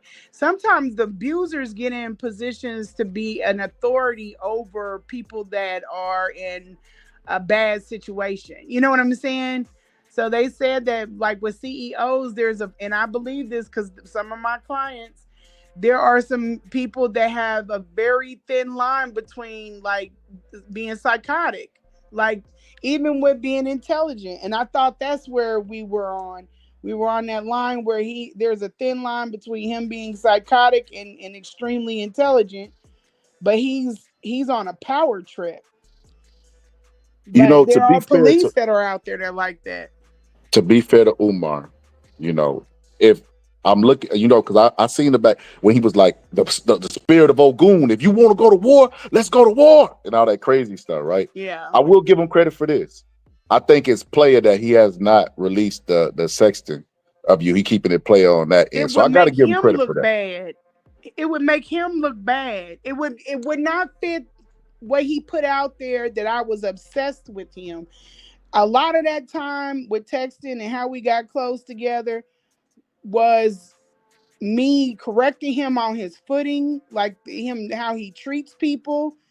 Some of the things that he would put up on IG were insensitive. He do these thirst traps, and he doesn't read things well. He doesn't read like, okay, you got a lot of women on your page, so kind of chill out with the overindulgence of the women, and it ain't about me. I'm trying to help you with your following. Or saying, okay, we're kind of sick of the baby Ifatunde now. Like, put something else up there. Like he can't gauge Got things you. properly. Got you. Got you. He definitely the thing that come to mind when you say that, Sister Avanti, I see you sent $10. I know you Yes, barely had that. Next his time send 20. tact. What? Yeah, his tact. He literally does not know. It tells me a whole lot about how he was raised, and then he's very isolated too. So you haven't been out amongst people so that people you can kind of get checked in person or just the situational, awareness. He has you can see this a lot with people that are isolate or the recluse. So he wasn't lying when he said he don't be out and messing with people. He's with his mama all the time. He don't have like his boys that he go out with or hanging out with a bunch of women. None of that. He's at home isolated away from everybody else. And his fans or his supporters don't understand that. He's the guy online. He is a recluse and um just odd. He's odd in person. Socially awkward. You think he got some Very social? socially awkward. He doesn't know how to just have just like chit chat or shoot the shit. He don't know how to do that. He That is doesn't know. crazy. It was usually somebody doing it to him, and he's like, "Oh, okay, powerful." If you watch podcasts and they're talking like the two co-hosts are like talking like me and you, he's at the sideline, but he don't have nothing to interject into the situation that'll on some things. He just doesn't have anything to Personal. He interject. can't relate personally. He'll sit back and start blinking his eye because he got a blinking problem. That motherfucker Yeah, blink way yeah. too many times. He'll start blinking and be like, "Well, I think you're suffering from." He'll try to psychology. He'll put Or you on the try couch. to, yeah, he'll in some way that he can flip it to get back into the conversation. So we just start talking about me and you just start talking about rap and we're at the table or even music. And we're sitting up here and we're just going in with music. He will sit there quiet and don't know what to do with himself because he doesn't know how to interject. You think he might step in and say, "Hold up, did y'all say race?" Because that's his main thing. That's his Yeah, superpower. because that's where he can dominate the conversation with that. That's exactly what he would do. Or find some way to lean it toward, well, back in 40, start pointing to people, back in 1940 when black did, because that's the only way to regain control of the conversation. And he feels confident in that space. But if you take him anywhere else, he's gonna be odd. And I knew that about him. So if me and him went out to Atlantic City and we're just walking around and stuff, he's gonna be awkward. That's why I asked, are you autistic? Oh wow, Umar himself might be on the spectrum. Yeah, he told some people that he was diagnosed as a child, but when I asked him, he didn't want nothing to do with it. But then I watch a lot of stuff. I'm very observant. I watched when he went in on me with the fishy, stanky fish tank. he was talking about my son, like her son's been on an IEP for 10 years. My son has autism, sir. That's never going to go away. We could get better, but he will always be in smaller classrooms because he's the same as you. What He's is that for socially people who don't awkward. know? What's that for people who don't know? Well, for which one? What? What is the IEP? Oh, yes, the IEP is an individualized education plan. So this helps with kids like with my son.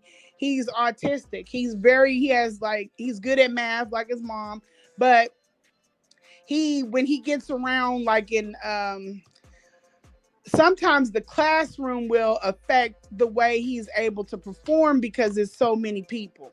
Like my son would not be able to go to a football game. Like we took him, I didn't take him, but his dad took him to the Super Bowl in Miami some years back. And he was like, man, he ain't gonna be able to do this. We got the tickets. I was just like, well, get him some counseling, some noise counseling so he can relax.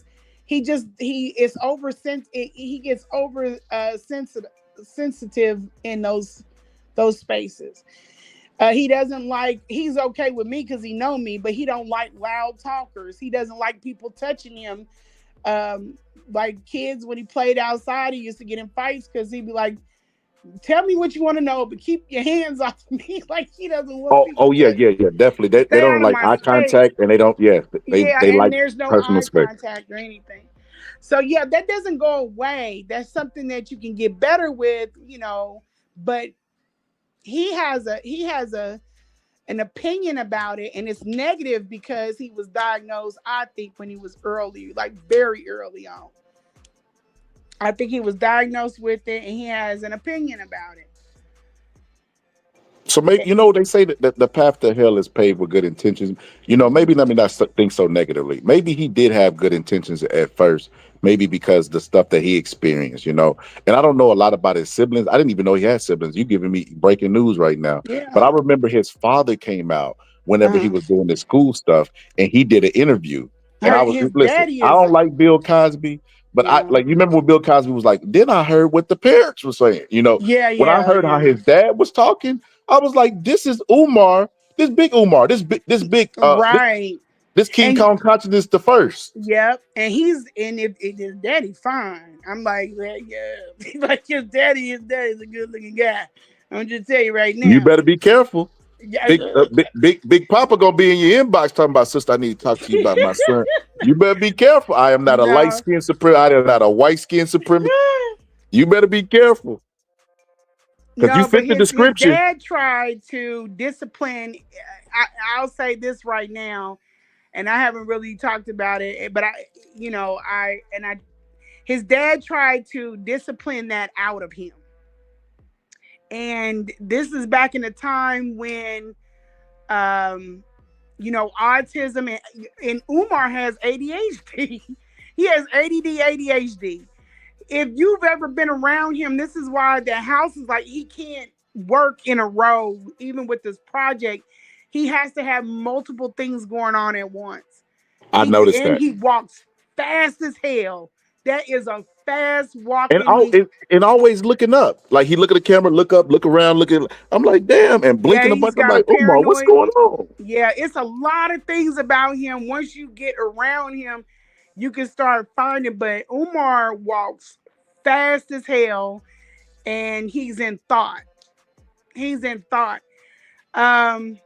looking around. He has ADHD. I watched him like in the house moving around, and I'd be like, "What the hell is he?" He's like, "Zip, zip, zip, zip," and I'm like, "Okay." I watched him getting ready for the airport and say, like, to take a flight. He's all over the place.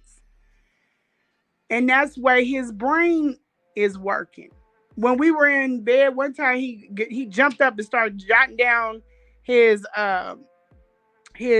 flight schedule to give to me. He just like out of nowhere. I was like, okay. So he has some things. There is a lot of stuff going on with Umar. And this is why people talk about Lennon, but Lennon will take you through this shit because it's so much. It's so much. It's so much. And now he allegedly, I'm gonna say allegedly, but I know because I've seen him in different ways. He goes through times when he's manic or he's on something, and I think that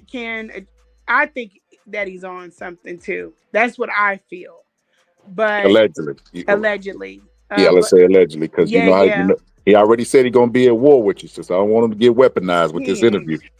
I'm still waiting on my lawsuit from this fucker. But yeah, You know, hold on. Let me say this. Let me say this real quick. mm. Listen, I was laughing so hard because Umar, first off, this is what he said. This is what he said verbatim.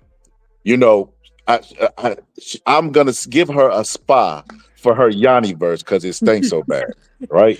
But then he Yeah. said we did 3 sessions. I'm like, wait a minute. Which session wasn't smelling like a fish tank? And why did you repeatedly go back? And then he said, Yeah. you know, maybe 4, but no more than 5. I'm like, bro, come on now, bro. Come But on now, man. his supporters can't pick up on that. But if you watch the video, he's making this up as he goes along, and then he also doesn't attribute it he doesn't consider, okay, I'm a recluse, but everybody else isn't a recluse. If I smell like that, people would have told me or chimed in like, oh yeah, I do know she be smelling like any. It's no there. He made that stuff up off the top of his head, which is very good work. Or he is upset because I brought his mother's bottom being broke out, which is not her fault. That's his fault. But I wasn't putting it out there like I'm trying to talk bad about the mother. I'm saying she's taking a lacking, which, you being all over the place. Yo, didn't he say some stuff like, you know, we gonna address these things, you know. We need lawyers, brothers and sisters. Can you donate? Bro, goddamn, Umar. Raise the money for the school. You're gonna charge the single mothers to go to the school, and now you need lawyers, and you need them to pay for that as well with the back check. Like, He Umar, didn't get lawyers when them golly. women were keeping his kid from him. Why do y'all think he gonna get an attorney Good now? point. He wasn't Good to point. fight for them girls. And I know them women didn't want them kids in that environment. I know they didn't want him. Can you imagine knowing that your ex is a hoarder? He lives filthy, and you got to release your baby girl to go over there to the house. Plus, he has a lot of psychological problems. And then Umar shouldn't be around kids anyway because he doesn't know how to be around kids. I think it stems from his childhood. I think that there was some abuse, and I think that he don't know where the line is. He just doesn't need to be around kids. Even some of the things that he said, I cannot imagine you not being sensitive to saying a little girl's cookies has rotten cookies, like talking about her vaginal area. That and some of these boys are gonna have to be put to sleep for good. All that crazy stuff. You're like, bro, Yeah. you're talking about genocide. Ain't that what you preach against with the white man? Yeah. Yeah, he doesn't, and even his mouth. Can you imagine having I'm building a school, I'm about to open a school, and you want people to give you their child. They're going to go online, they're going to look into you, and then they're going to see a fish tank video up. They're not going to put their kid with you, not after that rant. And that's not the first one. You got the one with SETI. Most people that are at his level just have already gotten themselves together to be in that level, and that ain't there with you. I couldn't even put him, like that video I put up at IG, I could not put him with one of my investors to secure funding going forward because he's a mess. He's a mess. And I was like, I needed to take a public stand against him too, because I don't want people to think that I am like him. We're nothing alike. It was sex. I wasn't scamming anybody. I needed to put a very good, and this is why I told people I don't want to be publicly aligned with him. Y'all go running around parading that shit around, but everybody else had already knew what Umar was. If I put myself aligned with that and I'm out here trying to look for investors, I'm trying to do this, I'm trying to do that, people are like, oh hell no. No. I say this, sister. In my personal opinion, I think that you should take this football and run it all the way back to the end zone and then run it back to the other, schedule interviews, charge for interviews, run this up because right now Umar's going to be in the algorithm.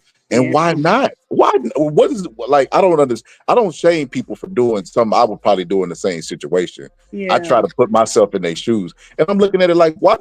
If he first off, we would have never even known anything had he not came out to talk about Medea, fish tank, and all this other stuff. So I'm taking it and run with it. That's what if he would have I would said do. that and I worked for the federal government and they would have came and pulled me and been like, I got a security clearance. You would affect my livelihood. If you would have came out and said I hacked into his account, TikTok would have been all over my butt. We pulling everything you done touched. I forgot all about that. You're right. Yes, he did. They would run through my stuff. And this dude This dude said he was gonna get some money to raise money to get lawyers to go after you, but he's insinuating that you took the money for his school that's never going to be over. Like, you can't make this up. He was playing a long con. Let me tell you, when I went there the first time to see the house, when we did the tour of the house, he was telling me that a woman took his identity and filed taxes. Umar knew where I worked before he even touched up with me, back before the event. He also seen something else, but he ain't gonna come public with that because that way then he would have to admit, okay, I'm after her for something completely different. I'm not knowing. The stuff that you Google right now, that's very different from what the Google looked like under my name before me and him got into it. I knew what I was dealing with. I knew they was going for dirt, but I knew what he found also before he started dealing with me. He thought I was a mark. He told me he seen my badge because I told him I brought my badge to get through TSA quicker. He knew all of this stuff. Now they acting like, oh, she's an agent. Like, no, you knew where I worked. You knew way back before the event. I found out that he knew who or what he wanted something from me, and I can't say that publicly because I don't want to draw anymore. But Corey Holcomb said you let the devil in. He had the story messed up, but he was absolutely right. When I sent that second text and I was more detailed, that's when he went and looked me up. He looked me up. He seen I worked for the government. He thought. Then he sends me a text asking me to set up an event. How do you know I'm even capable of setting up an event? How do you know I'm even capable of doing that? You didn't say, hey, are you busy? What's going on? He knew everything about me before he touched up with me in order to do that event. He even felt so cool to ask me if I could come and pick him up. How did he know I had the capabilities, the financial capability? How did he know all these things? He never offered me any money. Oh, he offered. It's so much stuff. This rabbit hole goes so deep, but I'm gonna tell you. You know what? I'm gonna suggest, sister. I got two things, because I'm always trying to add to people. You know what I mean? Especially people that's blessing me with their time. Everybody's time is valuable. We got an expiration date. So I really appreciate you coming up. I didn't tell you that in the interview. But what I might suggest, in the climate that we live in, don't be giving. So give the stories, but do you a tell-all book?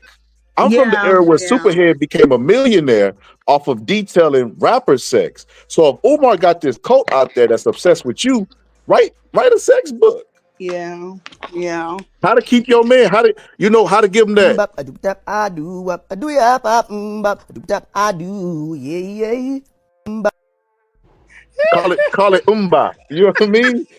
Capitalize off this moment. Don't let this moment pass. 'Cause I'm telling you, that algorithm right now got you and Umar popping. Like it is going crazy. My whole thing from all of this is I am worried about a woman. He's done all these shows where he's going around to these colleges.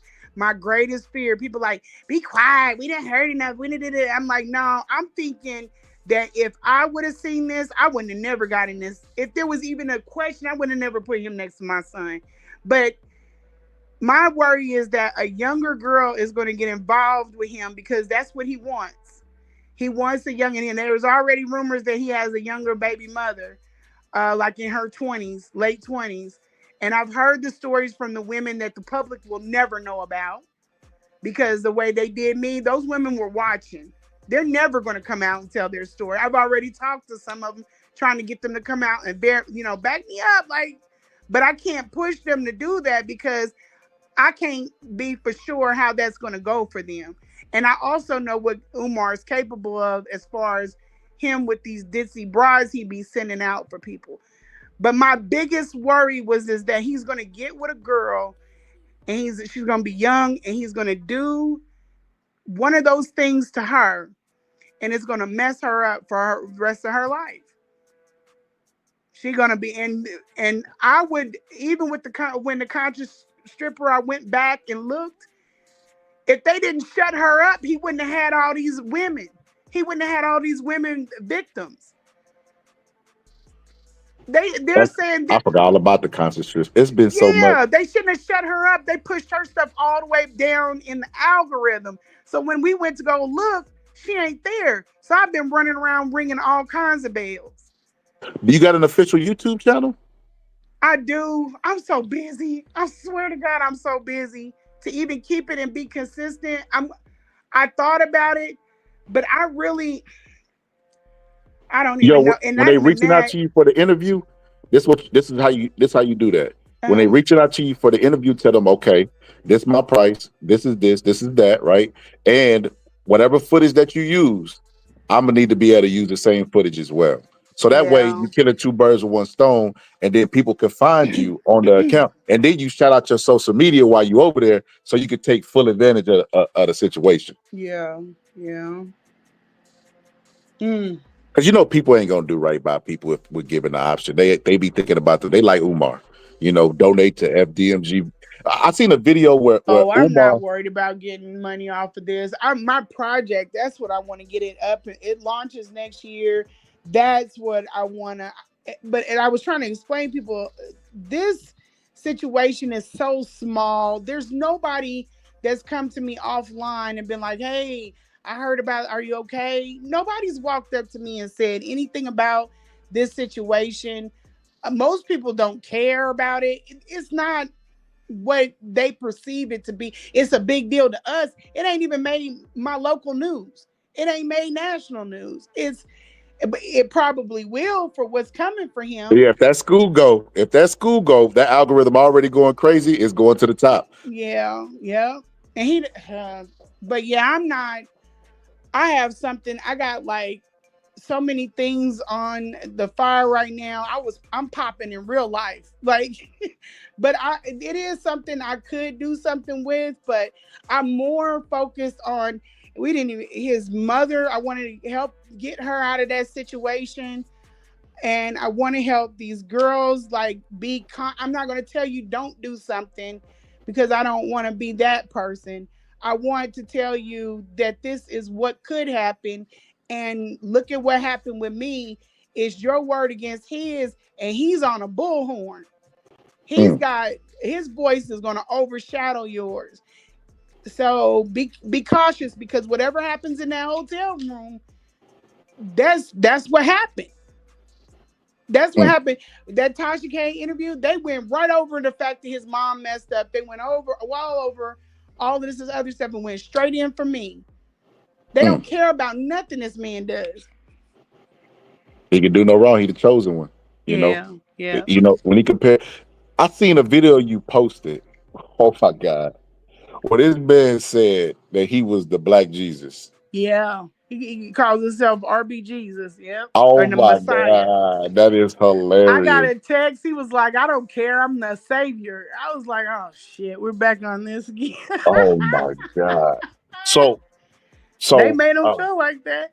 let me see if I can go back. I'm getting kind of old. Okay, so the story you was at the point where we had just illustrated that you was basically on his ass. Yeah, You was yeah. telling him about how to treat people. Where he might be lacking socially. I don't know if there's anything going on Yeah. medically, but you said he kind of socially awkward. And you Yeah. would be on him about that. And Yeah. then, he would be trying to get you to go recruit, and you wasn't a jealous type. You would be telling him all like, oh, this the one you should get. Oh, she cute. You know what I mean? Which probably made him want you even more.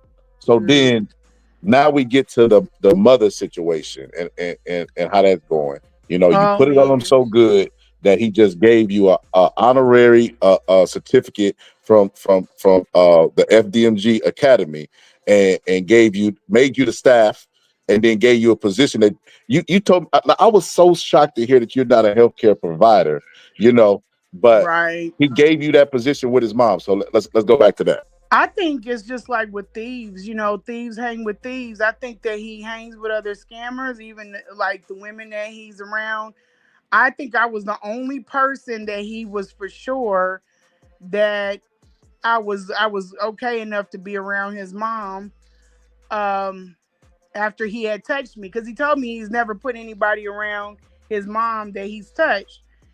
So yeah, he asked me to take care of his mom. And I'm gonna tell y'all, this is where my mind has went, because I've already been with him. I've already peeped game. This ain't the guy from the internet. So I'm like, you know what? We need that school. I gotta get it. I gotta help him so he can get the school finished. I'm still not on the fact that I haven't seen yet that the school is a scam and that he knows what I have. So I go out there. I just took my son was out of town with his father. He's active and present. I just got to say that because people have been like, she just left her kid. No, my son was with his dad. I went out there. I took a part of my vacation time, and I went out there and I was set to help him. I thought I was going to be walking into a situation where it's a bachelor pad. He's doing the best he can with his mom, because he was kind of giving me some idea. Like, we don't have a lot of things. We don't have that. And I've been, I'm not judgmental, but up into a point where this is just a catastrophe.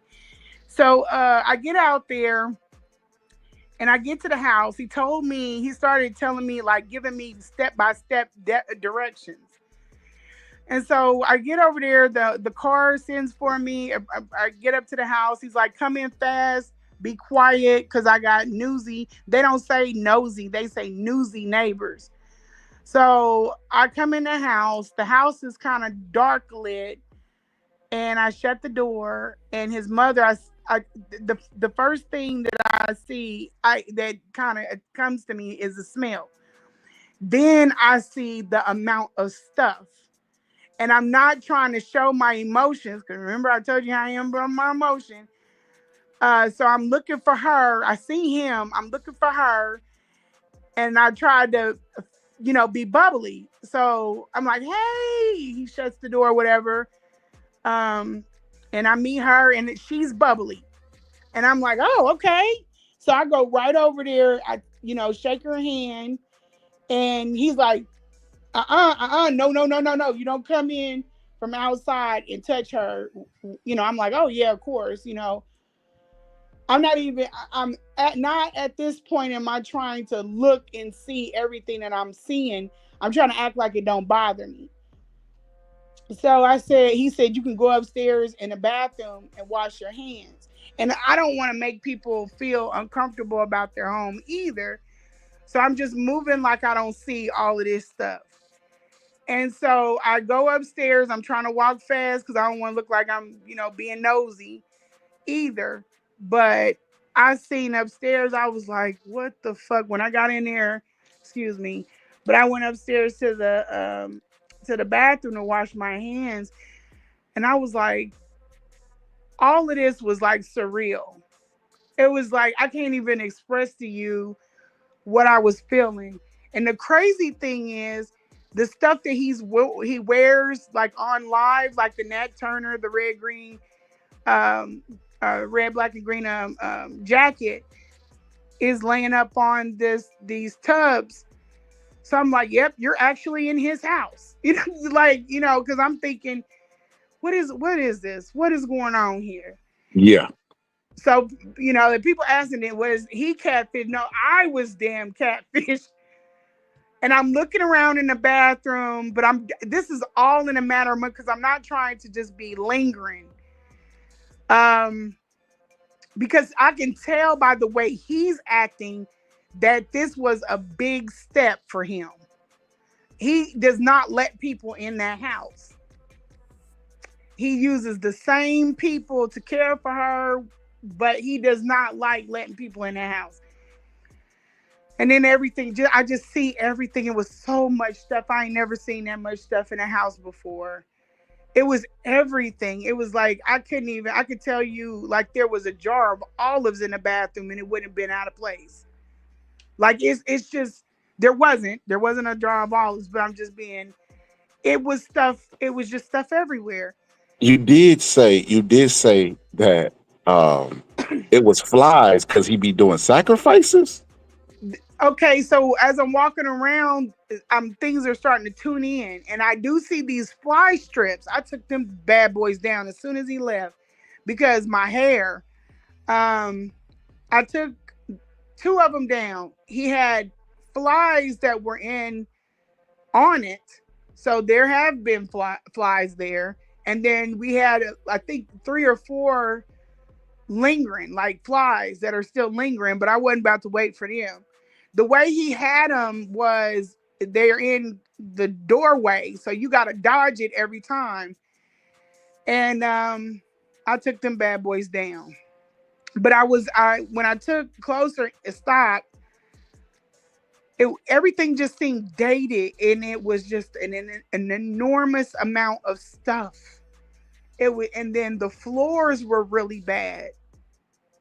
You couldn't see a lot of the walls in the living room, but in the bathroom there was like black stuff splattered everywhere. Like he just been in there dyeing his hair and was like flick, flick, flick, flick, flick. Oh no! So he really great. He really graying. Yeah. You know what? I'm not gonna lie. People talk about me. He's great. Not gonna lie. I would see Umar, because it's genetic. The gray, and ain't nothing you can really do about it. No. People think you stressed out. I was like, nope. My hair's No, damn near white. I had a homeboy that was full gray, and we was like in 7th grade. It's just genetics, Yeah. But I thought Umar, because sometimes crazy people be having good genes. I thought his hair was like that because King Kong Conscious might have had some good genes. From what you say, tell your daddy. I said, you might Yeah, have got it and from East Papa. Coast men, they don't age normal anyway. Like, I don't know what the hell is going. Look at Nas. Nas look good as hell. Even Jay-Z don't look bad for his. He look bad, but he don't look. Okay, the only one that's aging really rapidly is Jim Jones. Got the same braids from the 90s. Yeah, but he still walk like a toddler. Yeah. He look like a little bitty baby. Yep. That's hilarious. But yeah, I didn't know that. I didn't know that Umar was dyeing his hair. But it makes sense. It's like the persona he wants to. I remember one time he was like, what the white people couldn't stand is a young nigga went into the bank with that money. It's like, Umar, what are you, bro? You're not a YN. You're not 20 years old with money. Like, what are you? He really do. He is. He's in his mentality is very on the level of like the kids out here that I be coming across. He has that's why he could come up with that fish tank. A child talks. I'm not saying like, but I'm saying literally that would be something I would karate chop one of the boys about. Like, don't be saying that. My kids don't talk like that, but I'm just saying that's like the level that high schoolers talk to, kids and stuff. It's or girls. He's on that level. He is on that level. He asked me one time, he was like, do I have to get sandpaper for plaster on the wall? I said, yeah, you need, I don't know what grade, but yeah, you need sandpaper. Why? Can't I just use a scouring pad? I'm like, no, Umar, you can't use no damn scouring pad on the wall. But you can't talk to him like that because he'll shut down. So no, you don't want to use a scouring pad on the wall because it'll break it down. It's too much. It's not rough enough. It'll break it down. So what I'm hearing is Umar sound like Donald Trump. He is the Black Trump. I've been trying to tell people that. Yeah, he's the Black Trump. He's the Black Trump. He got the slick mouth, but the little bit of wit. Yeah, he's very much Donald Trump. Don't like nobody to tell him what to do. Even Love if you give him women. ideas, you gotta present it in a way that make it seem like he came up with the idea. Yes, you can't be condescending when you check him. He'll shut down.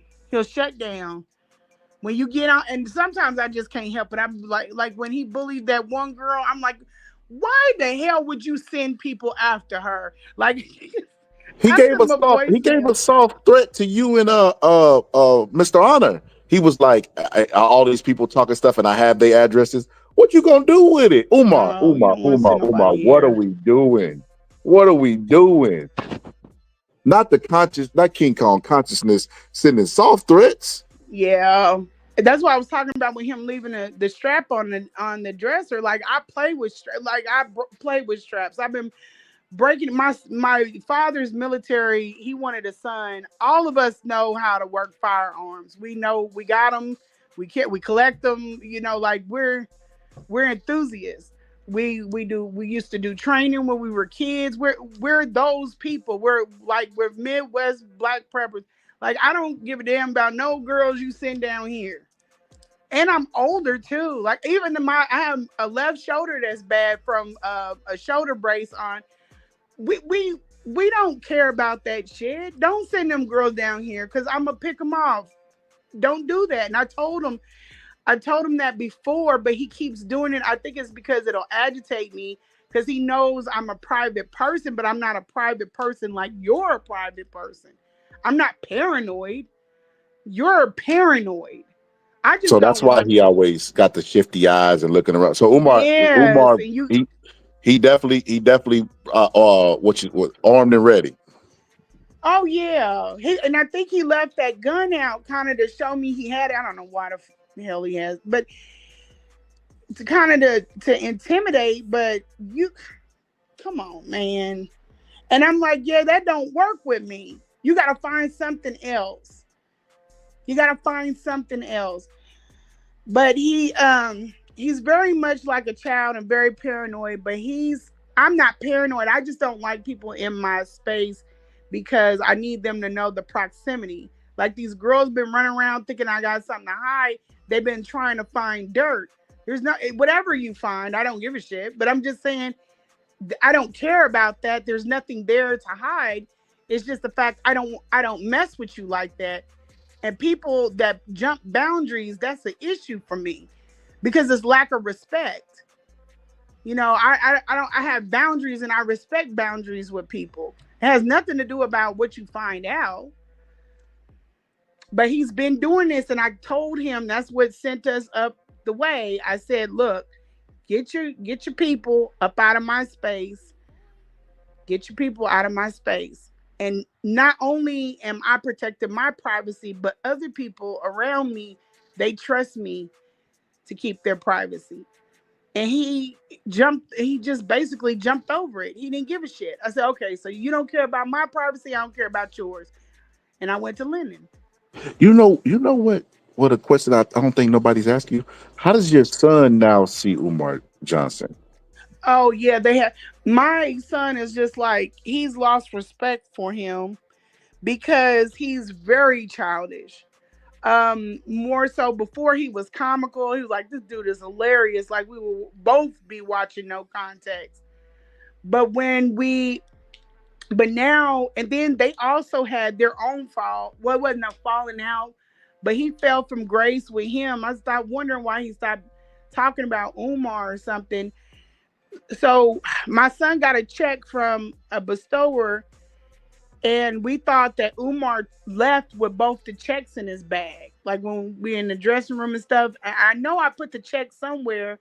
I didn't know if I gave it to him, I left it at the event or whatever. But we just asked him to check his bag. My son did. My son asked him to check his bag. Well, Umar never got back with him. He ended up calling Mr. McGeechee and asked him, could you write another check, cancel that one out and write another check? And then that's how he solved the problem. But the way that my kids are built up, they're not going to call and be like, hey, man, this didn't happen. He just got the other check and kept it pushing. He should have told me, but he didn't tell me. He was just, I didn't even think about it at the time. I just felt like he was so busy, he didn't have time to look for the check. But that was a sign right there. Like, oh, yeah. I would have checked him. I'm like, hey, my son, you have his check for his business to go forward. Look in your bag. You know that check is not for FDMG. Run him back his shit. But he didn't respond to my son, and my son never told me. So I'm still seeing this guy. And then, too, my son didn't know that I was seeing him. He didn't know I was talking to him or seeing. At that time, he got his place. But he never knew that we were seeing each other like that in order for him to run interference. Like, hey, mama, no, that dude's not a good guy because guess what? I had my check, that situation with the check. He didn't even look for it. He didn't get back with me. He just ignored me. Kind of like how he did, what's his name, King James? Oh, I'm not familiar. Or who? The guy that asked him for his money back. Anybody that asked for their money back. I seen somebody ask him for money back on the live, and he said, "I'm not giving you your money back." Do you? It's just like he's so into. It's so crazy. Yeah, but like this you said, was like a large check. Okay, Yeah, wow. like that. I'm not familiar. And you holding this boy up from he's trying to get his business set up.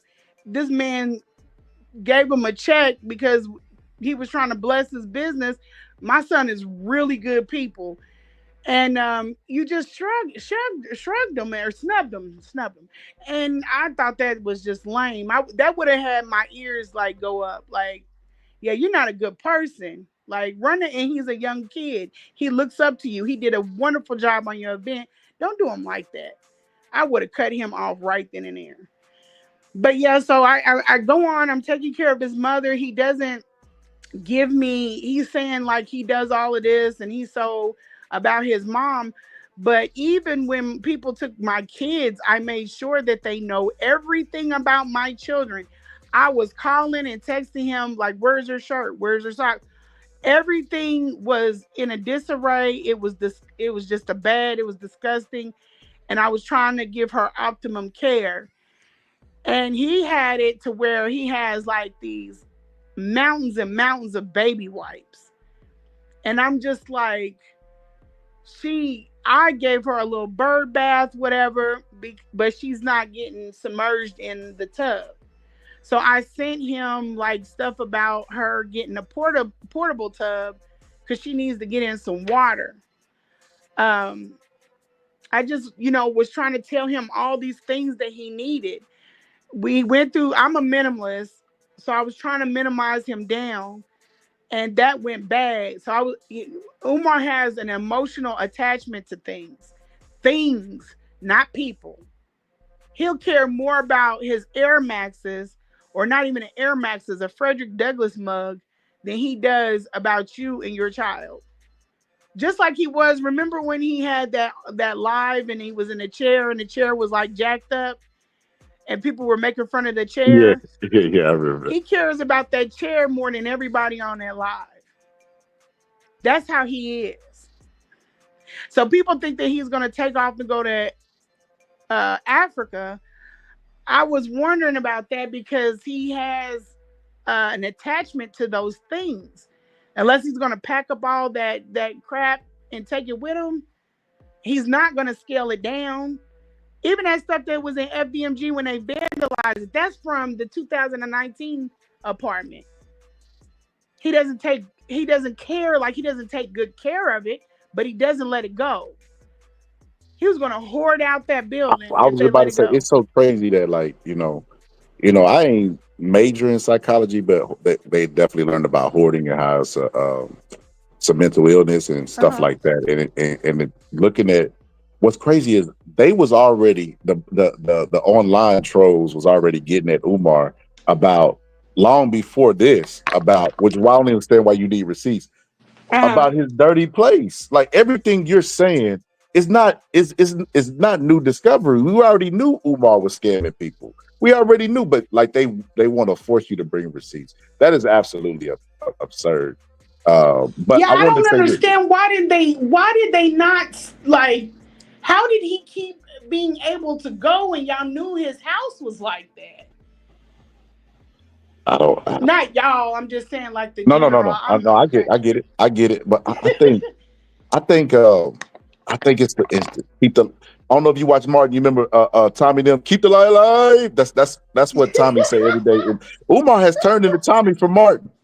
Yeah. He want everybody to get, he's so entitled. Like, bro, you brag about your degrees. Why don't you go use them? You're already on social media. TikTok pays you to endorse products.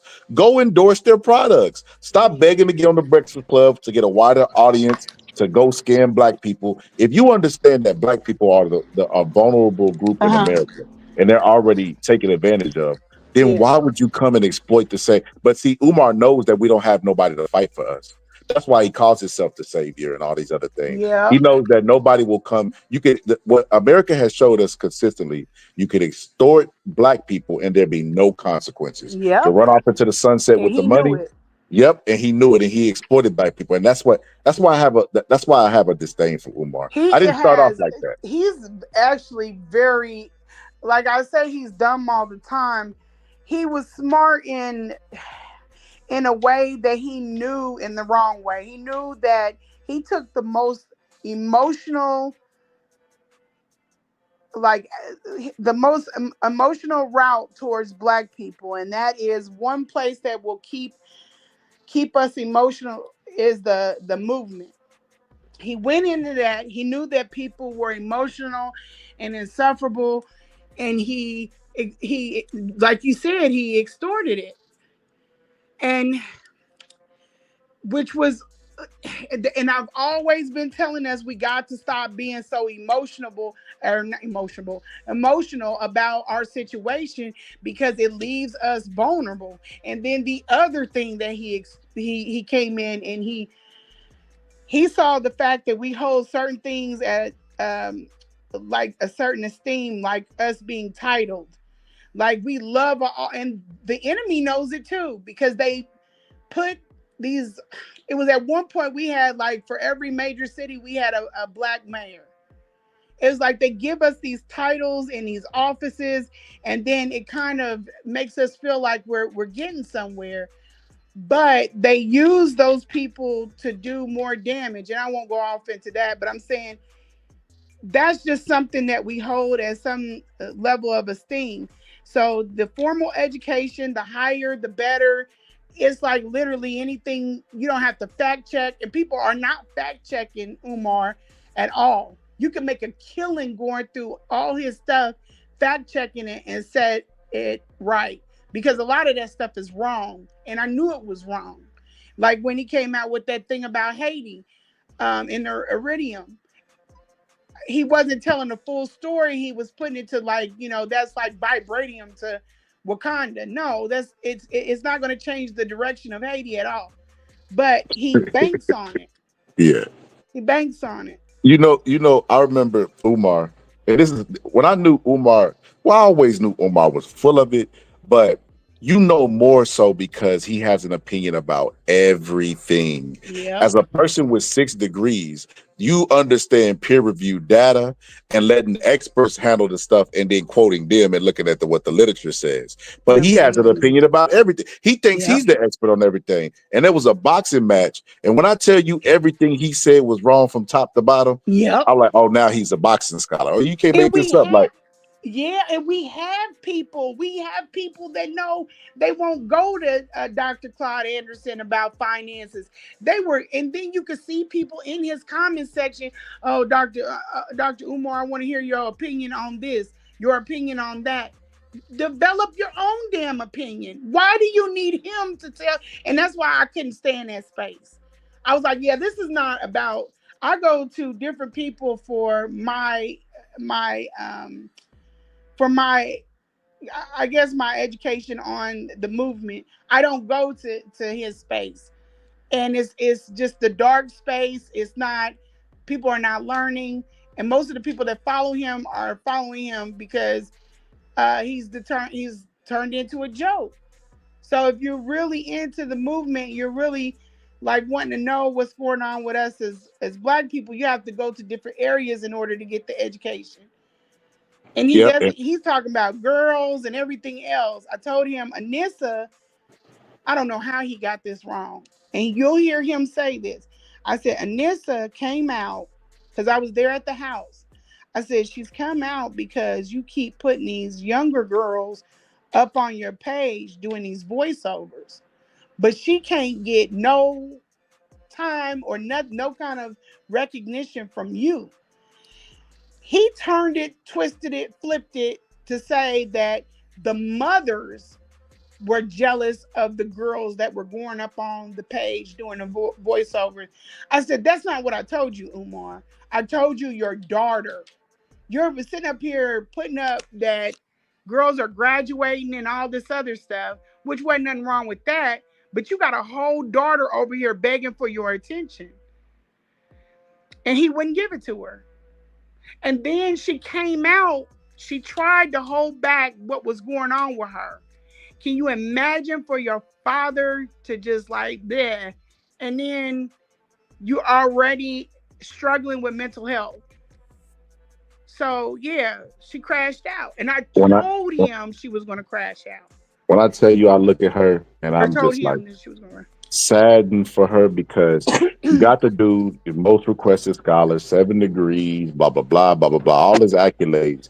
And it's like turmoil in his own personal life.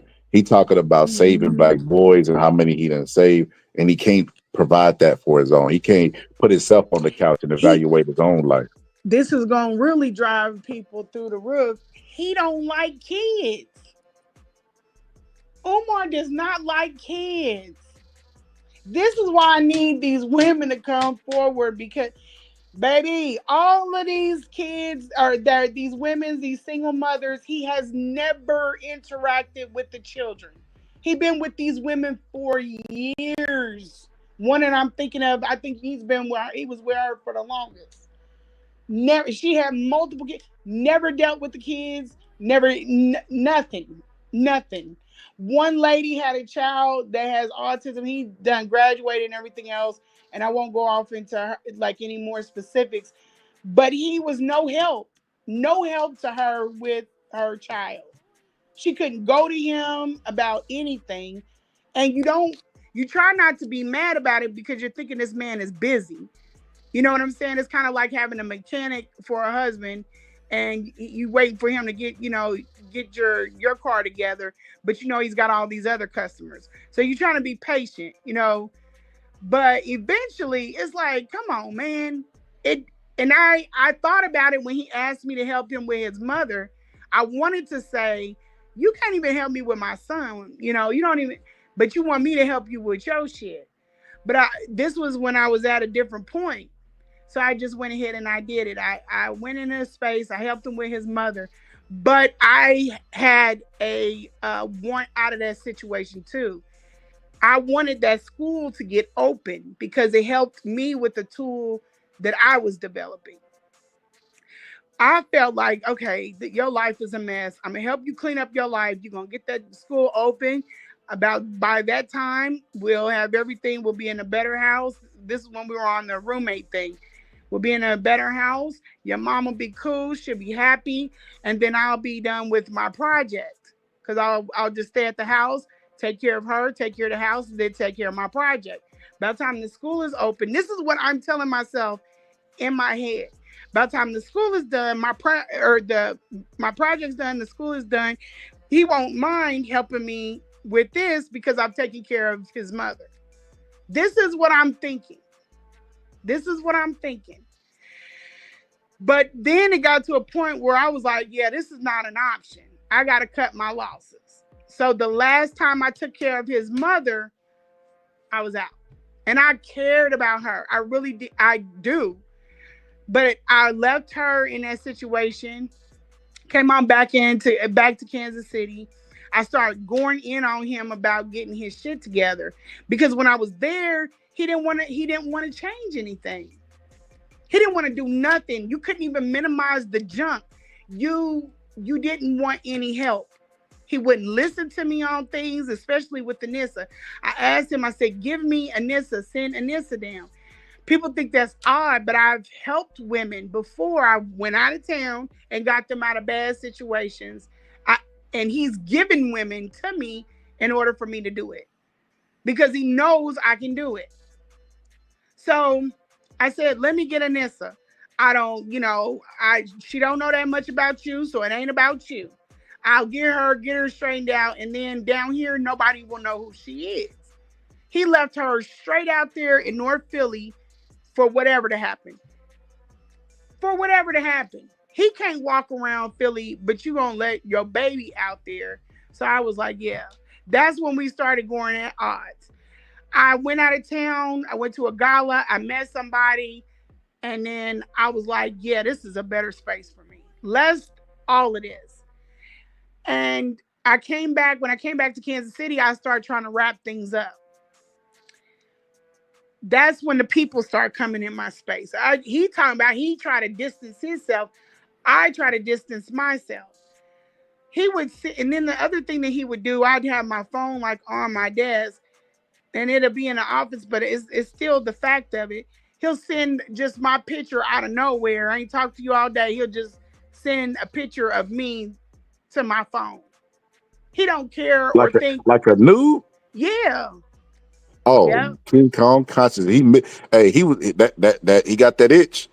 He got that itch. And like I want to talk about, like I want to do sexy talk or something, and I'm not really on it, or I might engage with them. I try to go in the situation and come out the situation. They swear he cut me off. He doesn't have anything that he said, hey, you know what? You didn't take good care of my mom. Peace, be gone, get the fuck on. He doesn't have anything like that because that wasn't where Umar was. He wanted that mark. He wanted what he wanted, but I caught on to that. I caught on to that when the people wouldn't leave out of my space. That's when I started thinking, I was like, why is this dude acting like this? He wouldn't get the people out of the space. So basically you left, and you basically moved on and cut the ties, you know what I mean? And everything was over, and Umar started sending people at you, or they just did it on their own accord? I think he was sending it. And here's the thing. He's talking about them old random dudes you mess with. No, sir. Because the dudes that was sliding in the inbox is kind of like how he does now. These are dudes that are like Hotep or Conscious. I've never dated anything, nothing against them, but I've just never been in a space where I meet guys like that. And there's nothing about my page that would make you think, oh, she's conscious. This is before TikTok. This is before, like that came later. But I'm saying, or I don't even think it wasn't before TikTok. I had TikTok. They was coming in the Facebook page. That's the only one that Umar knew about. It's the only one he knew about. Then there was girls coming into the space. One girl kept calling me wanting to talk about Umar. And this is when I was dealing with him. And I figured she seen the event. She just was an enthusiast or even had a crush on him. So, and I'm approachable, so I would talk to her. I even told her I met somebody. So imagine when I find out that girl is somebody he know, sent to me. I said, I'd be damned. And it wasn't only her, it was others, but I picked up on them. And then I said, you got to stop this. And I said something to the effect about his spies. He was like, my spies are excellent. I said, thank you for admitting to it. I screenshot it and I kept it just in case. He knew what he was doing. Well, sister, after this interview hit and I drop your Insta, You might listen. Just don't be surprised if they start sending you pictures of the Shango stick. Oh, I've Because been getting them too. You if put me you out got there as a Umar throat tripping like goat. this, because you got to remember Umar done been running this scam for a long time, hitting all the single black mothers of America. You Yeah. know, but this one he just can't. He can't get you out of his system. So you finna get them more Shango sticks. So just be I think prepared. it's not about, I think people got it wrong, and I could run with that, you know what I'm saying, but I'm gonna keep it a thou out with you. I don't think Umar was, I think he probably missed the friendship that I had for him, and he knew I was a solid person. He knew he messed up messing over me. But I think what it was, he was upset that he didn't get to make his thing on me.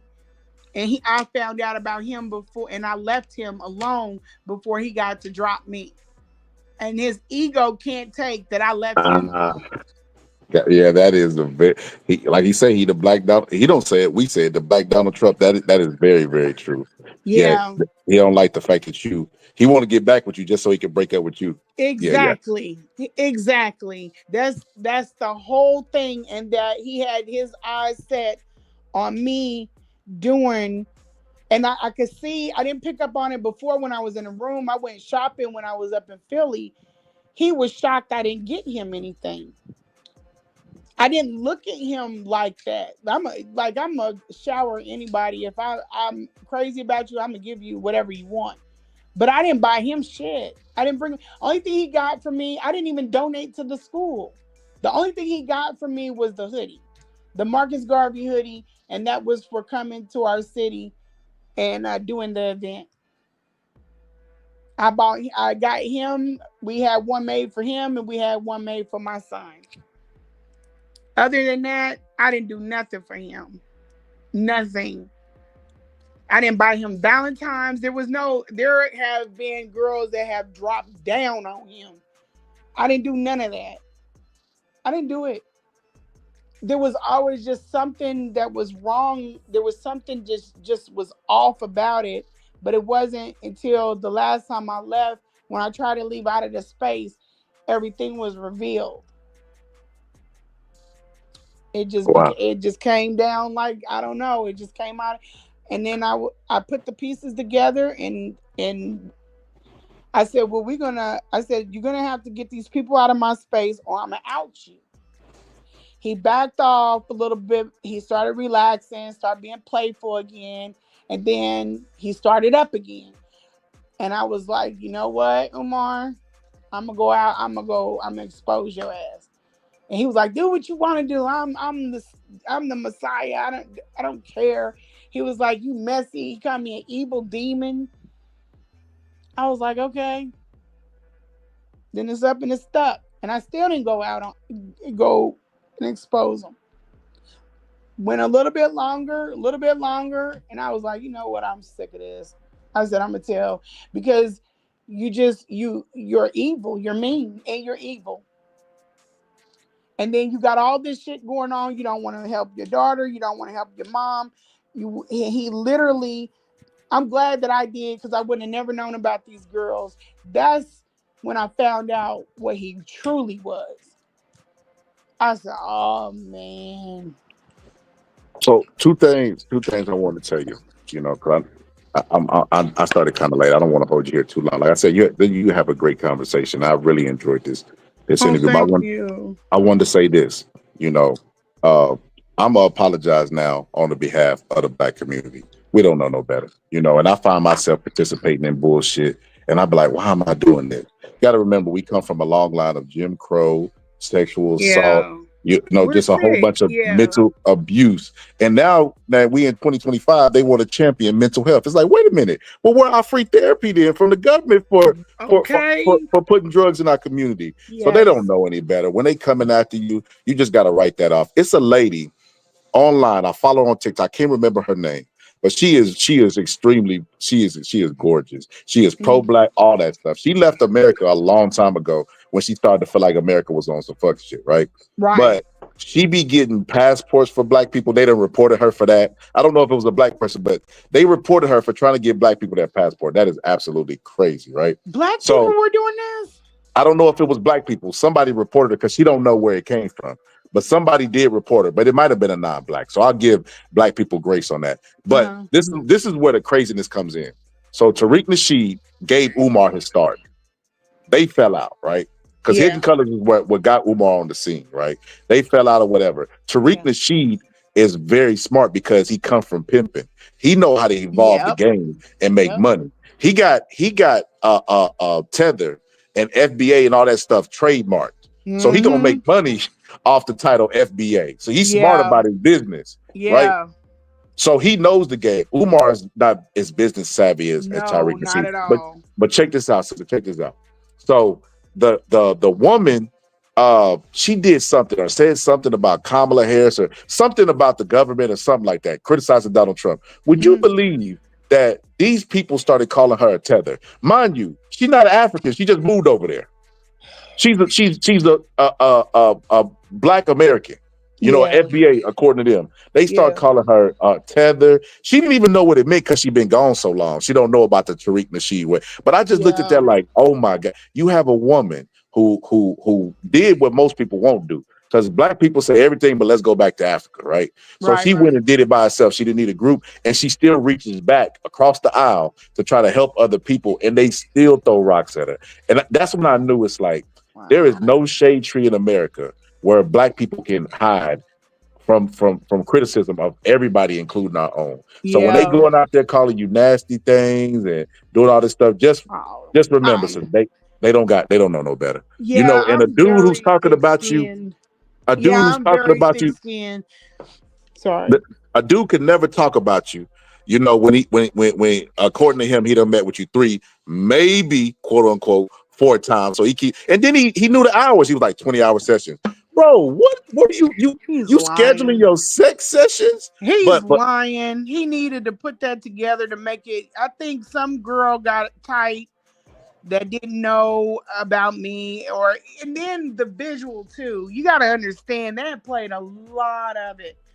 That visual, and I was not trying to. That was an accident, but it kind of worked in my favor. So I went to work that morning from Tasha K. I had on a halter bra, and it was not the best one, but it was like 93 or something in Kansas City. I had a roller set. I whipped my hair. I had the sunroof open. I came in. I sat down. I did the interview. And the position of the phone, it was hilarious. I wasn't trying to make him look good, but I think that's kind of like where things got derailed. I've heard and seen all the comments. The only thing that hurts me, if I can be 100% honest with you, is the fact that people skipped over the mom and about the girls and about or the women. The important shit. The important stuff. Like, and you got to think there's other people that don't like us and don't like him going into that space because they don't like him. I've had people send me racist stuff just because they think I'm like on some Candace Owens stuff. Or like on some super cool stuff. And I'm doing this because I love my people, not because I've switched over or anything. But I've heard everything. But he could not stay where he is. He can't stay where he is because he's dangerous. And you can't mess up people's privacy and their right to be free from the stuff that they're doing to me. I know they do some terrible things to, these girls. And then it's not even about women. He's done some terrible things to black businesses. He's like an ambulance chaser. Did you see where he did with the one girl? Because that's known. She's not a girl, she's a woman. But the lady that has the movie, she's a movie director or producer. Well, he tried to tank her business. He's tried to sue her for $500,000 because he looked into her and found out about how much her house costs. When she played with that $86,000, she was thinking about paying $86,000, taking that on and making her money back after the project dropped. He knew she had access. And that's a good amount of money for him to go in. The same thing he did to me. And he's done it to other girls. Umar is a scammer by heart. The girls that are around him now, he rotates these women out. If you notice, he had a certain set of girls when he first started. They ain't nowhere to be seen. They're nowhere around. Then he gets another set. I was a part of a set. Now he's got another set.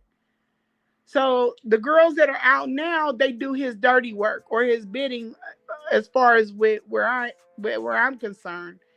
He knew not to ask me to do no shit like that. Call a woman and play on her phone. Is you crazy? I got all kinds of. No, I'm just not a child. But they feel like they're building up that loyalty, ride or die. And I don't know. They're gonna get themselves in trouble here shortly. They'll figure it out. I'm not trying to stop them or to start them up again. But a lot of people just have a very messed up perception of who Umar is. And I was really shocked because there's some dudes that know the street, and I'm like, you can't see where he is. Like you can't. Exactly. You don't see this dude. Come on, man. And they don't see it. Exactly. They can see me. They was like, oh, she was in there. She was trying to get. They got that down to a science, but they cannot see what's been sitting in their face the entire time. And you know what? I didn't want to bring this up, but it's the same thing that happened with Tory Lanez, like with Meg Thee Stallion. Like it's so crazy that black men understand, that America's not fair to us and black people in general, and they won't give grace where they expect it, and I think that's crazy. That's crazy. Meg Thee Stallion was a victim of a crime, and everybody made Tory the innocent one and the victim, and Meg the villain. It's like, how the person gets shot but the people will do that. That's why I say we don't know no better. If I'm guilty myself of having questionable motives, like why am I doing this? Why am I participating in this? Then I know damn well.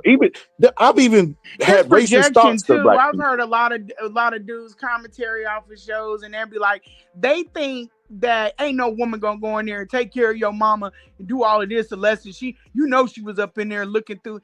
That's projection. That's because that stuff or something similar has happened to you, so you feel like that's the only thing you can equate it to.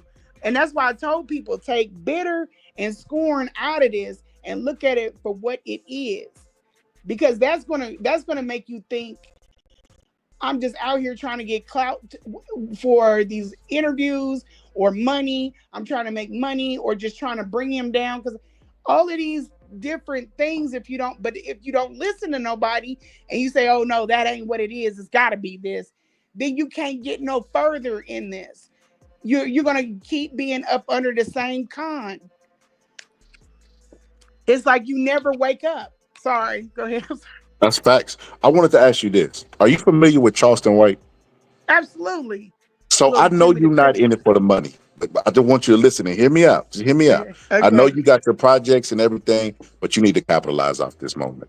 If everybody else gonna eat off of it and Umar done raised $1 million off of doing nothing, just talking, then ain't no reason why you shouldn't get your piece, in my personal opinion. And you got the story. Everybody's gonna come to you for the story. You should be getting something out of it as well. And don't make them feel bad about you wanting something out of it, because they're going to criticize you anyway. If you go away and don't say nothing, they still going to be talking about you, making money off you with the algorithm and stuff like that. And what the reason why I brought up Charleston White is for this reason right here. Charleston White used to say positive things all the time, and nobody paid attention. Nope. When Charleston White starts saying F this celebrity, F that celebrity, this celebrity gay, that celebrity gay, everybody started paying attention to him. And he was able to use that to raise money for his causes. So you got these projects and you need capital and you need attention to them. So this might be the avenue that you need to take. Cause like I said, that school finna get shut down. Listen, I'm gonna be honest with you. Umar is probably the luckiest guy alive. Like you say, you don't understand how people don't see it. Like even God be showing them favor. I gotta keep it real. God be showing them favor. Yeah. Even with this school stuff, I don't know if you see this video. Check this out. This is a dude called Sinner or Saint or something. He's a I saw Saint the Saints or whatever. Yeah. This is what he said to Umar in the school. They will sell our campus. My understanding is that Dr. Umar owes approximately $38,000 US.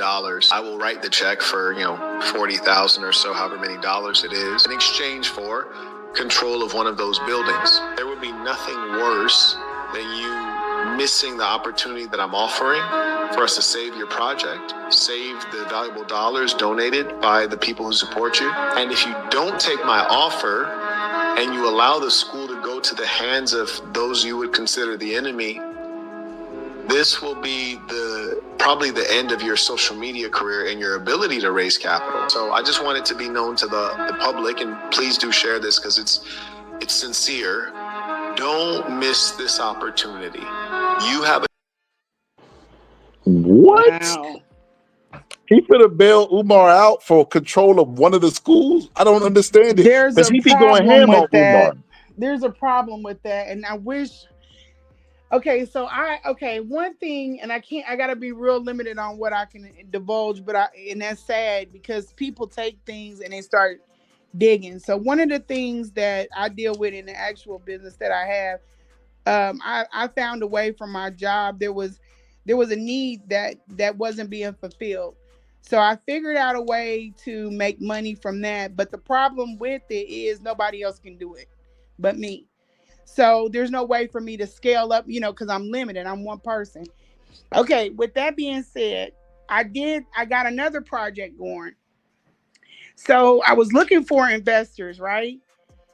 And then I was thinking about with the school before I knew he was a scammer, but this person actually helped me see the light. He was one of the investors that I was trying to mess with. I said, how can I take this situation and use my tools to benefit to help FDMG sustain? I was deep down in there. I had talked about this to Umar nothing. He said Shavonne, he said he will have us in prison before the second quarter. I said, damn. I said, why you think that? When you go in, you're an investor, you go in and you look at things in a certain way, but it's not like a resume. This is kind of like why we see on television, they want to have dinner, they want to meet your kids, they want to meet everything. I got turned down on a lot of investments because I was a single mother. Not because they disagree with that lifestyle, which some of them do, but because you're overspent. So I need my money back. You want me to take a chance on you, Shavonne, but if I give you, I'm just pulling a number out of my ass. If I give you $60,000 and you got 3 other people that are loaning you money, and we all sit down and we're about to go in business, when am I going to get my $60,000 back? And are you going to be able to meet dates? Because they'll set up dates. You got to open up the books and let them know that when they'll get a return on their investment. All it that don't even stuff. matter. Your books can be put together right. But if you make poor decisions, like let's say I got in this issue, if I got into this and I'm looking for investors too, if they see this, oh, you can cancel that out. You got all this going on. It's about your character. And you know how they'll say, if you'll rob, you'll steal. If you do this, you'll do this. It's the same way with some investors, and it changes. Some will give you the money. They don't care about your personal life. Some will want, if you want a certain amount of money, they want to know. They want to get up in your business because they want to know if you have the ability to bring what you're trying to do to fruition. And not even that, if I give you $135,000, are you going to be able to get me my money back? So I'm saying all of this to say, I'm looking at him saying he'll write the check, he'll do all of this, he'll do all of that, but he doesn't know Umar he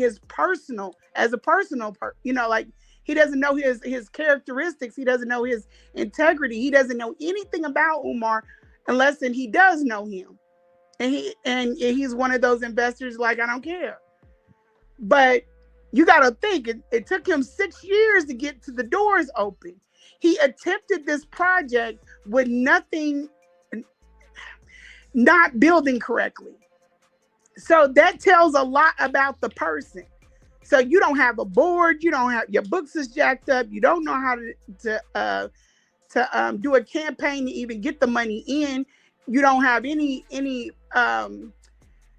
just anything. Like, he doesn't have any projection dates. He doesn't have anything set up properly. It looks crazy, and it's an investment nobody wants to touch. But if he's willing to go in, I don't know if Saint is somebody that plays it fast and loose. You see what I mean? Like, Yeah. some people don't want to gamble that. And Umar is a gamble. He don't even know what's going to come. They might pop out and be like, "Ah, you going to jail for fraud on Umar." Now your money is just gone. Even I after don't you know done how pay. I don't know how he would offer Umar. According to Umar, it's a lien on it. So how is Umar sell property that got a lien? I'm not a real estate expert, but I thought when there's a lien on it, then that's where the state's stepping in and trying to auction it off. Well, that could be, but and even with that, I don't even know, man. That's a very but here's the thing. Him making that type of proclamation publicly just tells a whole lot about him as an investor. He don't know any of those fine. You just proclaiming that you're going to come in and you're going to take over. That means you play it fast and loose. And I know that if he had it like that, because there are some people that they'll mess with you. It's a gamble, but their portfolios are set so tight they're gonna make money either way it goes. That's chump change to them. So he might be like that, but I don't think that he would be sitting up on YouTube. Not saying anything about like anything wrong with that. I'm just saying most men that are like that, they don't have time for the internet. They're And always somewhere, you know what I thought was weird? He be making videos where he crapping on Umar, calling him a scam artist, a fraud, and all this other stuff. He's very And it's like, pretentious. why would you give him money if you know he's all of this? Why wouldn't you just let the fraud go away? You know, That's why I especially if you got said, it don't $40,000. look right. It Yeah, don't look right. he got. If I'm Listen, I didn't see okay. him count a briefcase full of money. He could go buy another school. You know what I mean? I don't know Mm-hmm. why he's fixated on this Umar situation. That's kind of sketchy to me. It seems a lot like it seems very pretentious, and I've watched him a lot. I hate saying this because it makes it sound like I've watched black men get into certain areas or reach certain levels, and they start to try to mimic the elite. But the elite, because I'm around them, they don't act like that. They don't act like that. They don't talk about money. They don't talk about any of that stuff. They're just not those type of people. They're private. Like I said, they're not going to be on the internet. There's just so many things about them that they carry themselves in a certain way. But sometimes when, just like what I said with Umar got up to 6 degrees, and you started to, like, when I met him, I anticipated that he was going to be acting a certain way. So if you say I'm bringing in this type of money, when I meet you, I'm anticipating you to act certain ways.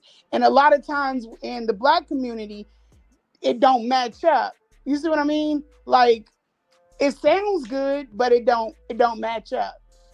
And it's just, I've never seen anybody that has the ability just to go in and take a gamble, try to take a gamble on this project because it was set up wrong. If he knew what he was doing, he wouldn't have never even purchased that building. That building is like as soon as I showed the guy, I told you, and he's not black, as soon as I showed him the building and what, told him, he said no. He said, no, no, no. That, and he'll say he'll have us in prison by the second quarter. That these people look at this stuff all day long. They could tell a good thing. They could tell something that's fishy. And that's exactly, and I was like, you ain't even heard what I'm saying. And I was like, it's private funded. I was trying to really go in. He was like, he said, stay away from that. He said, you got a good thing going. You got 2 people.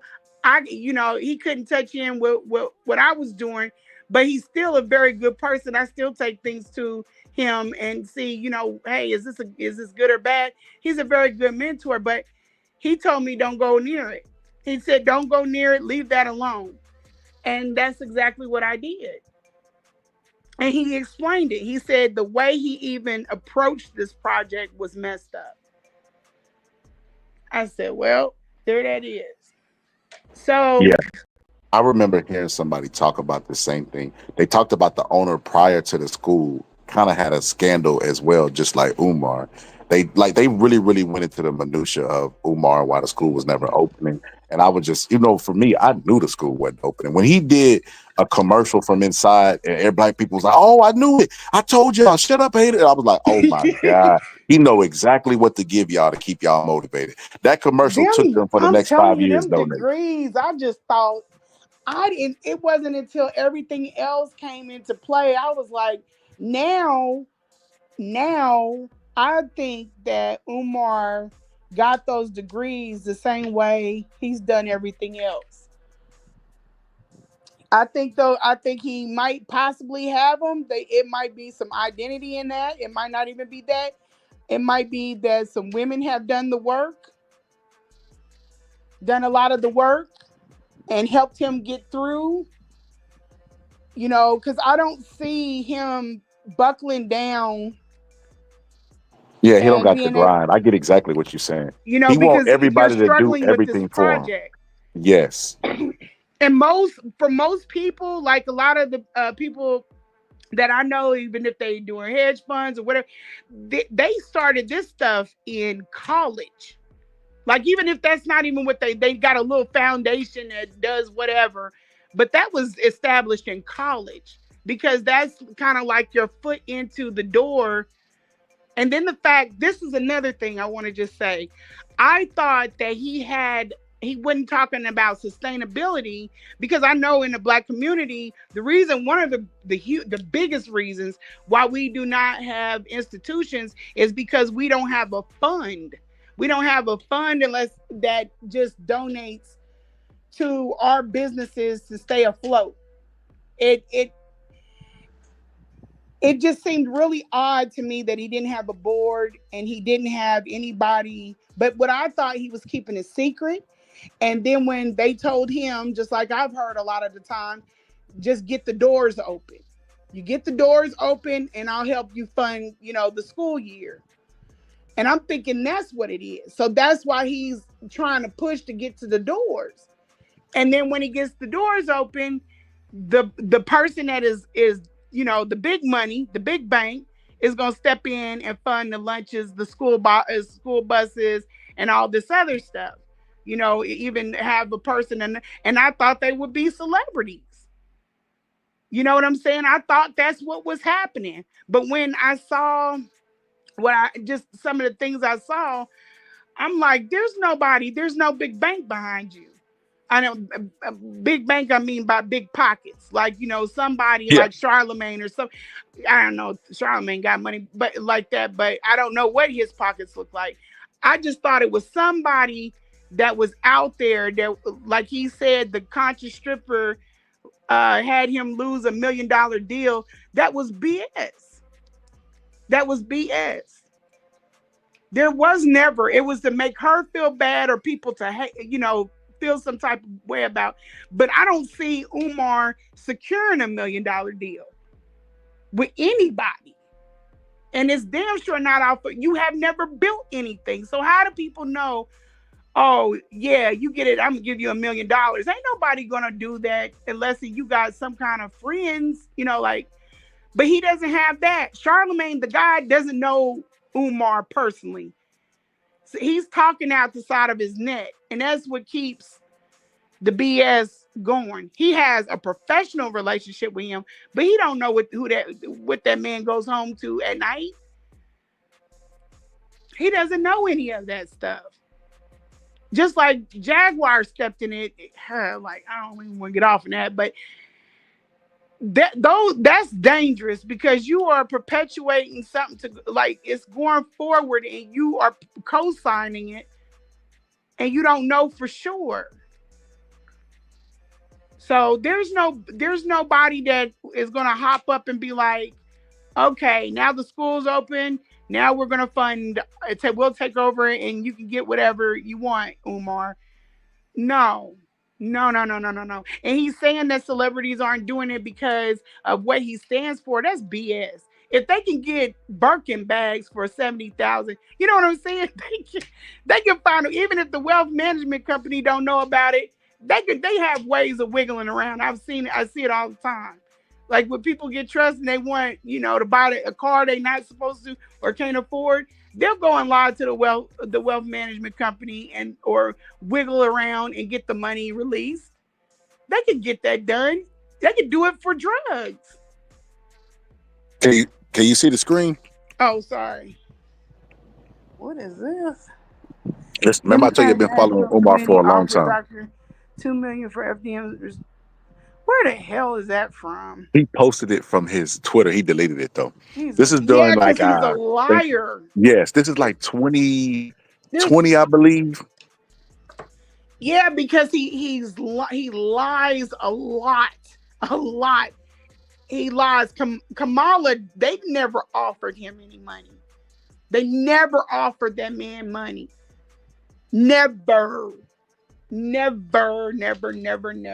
if they did, why wouldn't he take the money? It's so stupid to do an interview and you gonna talk about Because it he for wants to free? act like he stands on principle. You're a scammer. You don't have any principle. You don't have any principle. Facts. I'm literally have taken care of your mother, and you call me an evil demon. You you don't have integrity. You don't have those things. I know that's a big range, but I'm saying he's not a good guy. He's not a good guy.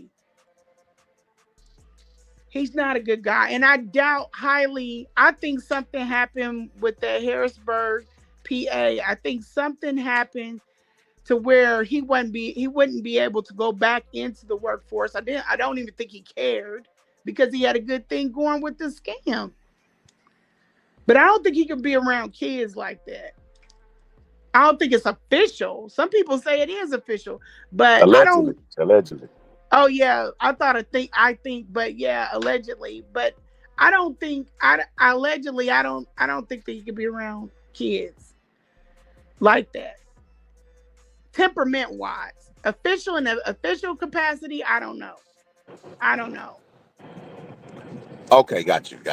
It would make sense his personality if he is on the spectrum, like personal space and all this stuff. And then you got that Trump syndrome stuff going on. But yeah, Yeah, I could see that being a realistic thing. and But I know I wanted I've to say seen this. people that own daycares. I mean, if you're a kid person, kids don't bother you. Like they got a kid on their hip, a kid. They always got somebody else's kid. If you are about kids, you always going to be in the mix of kids. There are no kids on that page. There's nothing about school psychology that he's even up to date on that he posts. There's been all kinds of stuff that has happened new in that field, and he doesn't even post about it. Even if he disagrees with it, it's like he has it. He uses degrees, but it's strange. I've never seen anybody that has went into a field and went up that high and just been like, I don't even talk about it. That's crazy. Absolutely. And you know what's crazy? The only time we hear about his degrees is when he's asking or panhandling or begging for something. Because Umar, studying psychology, understands that, Yeah. People will give to people that don't need it, and they won't give to the people that need it. That's the weirdest thing. Exactly. 50 Cent come out right now and said, this is my cash app. You know how many normal people who work Will 9 to throw 5 money. throw money at this Throw man one of that their kids, absolutely a don't dog need and a it. cat in there. Yeah. Facts. If Bow Wow, because Bow Wow been teetering for a long time, post Yeah. his GoFundMe, they gonna make fun of Bow Wow. Oh, how does he need the money? He's broke. They gonna make fun of him. It's just society's ass Terrible. backwards, but he knows that. I got to give him credit for that. He is smart enough to keep the con going. He just ain't smart enough on the business end to make it work for him with sustainable money. That's why he always has to depend on the con. People literally did not believe when we were sitting around and we were trying to map this out. People could not believe that he was on Section 8. It took me back. it's taking me aback. There ain't no shade in it at all. I mean, like, there's nothing wrong with taking anything, food stamp, anything. If you need it, go get it. We pay our taxes for you to take advantage of that. But some way, and I know people that should get this stuff and they don't go and get it because they're scared of what people will say about it. But when I told people he was on Section 8, public housing, he gets food stamps, he gets all these things. People were like mind blown. They have made, it's almost like they have looked at what he's put online and they can't shake from that persona. Like I'm mind blown. I'm mind blown they at a think man that brings the Sukiana is million. really going to be going over to public. I don't know. I'm shocked. I ain't gonna lie to you.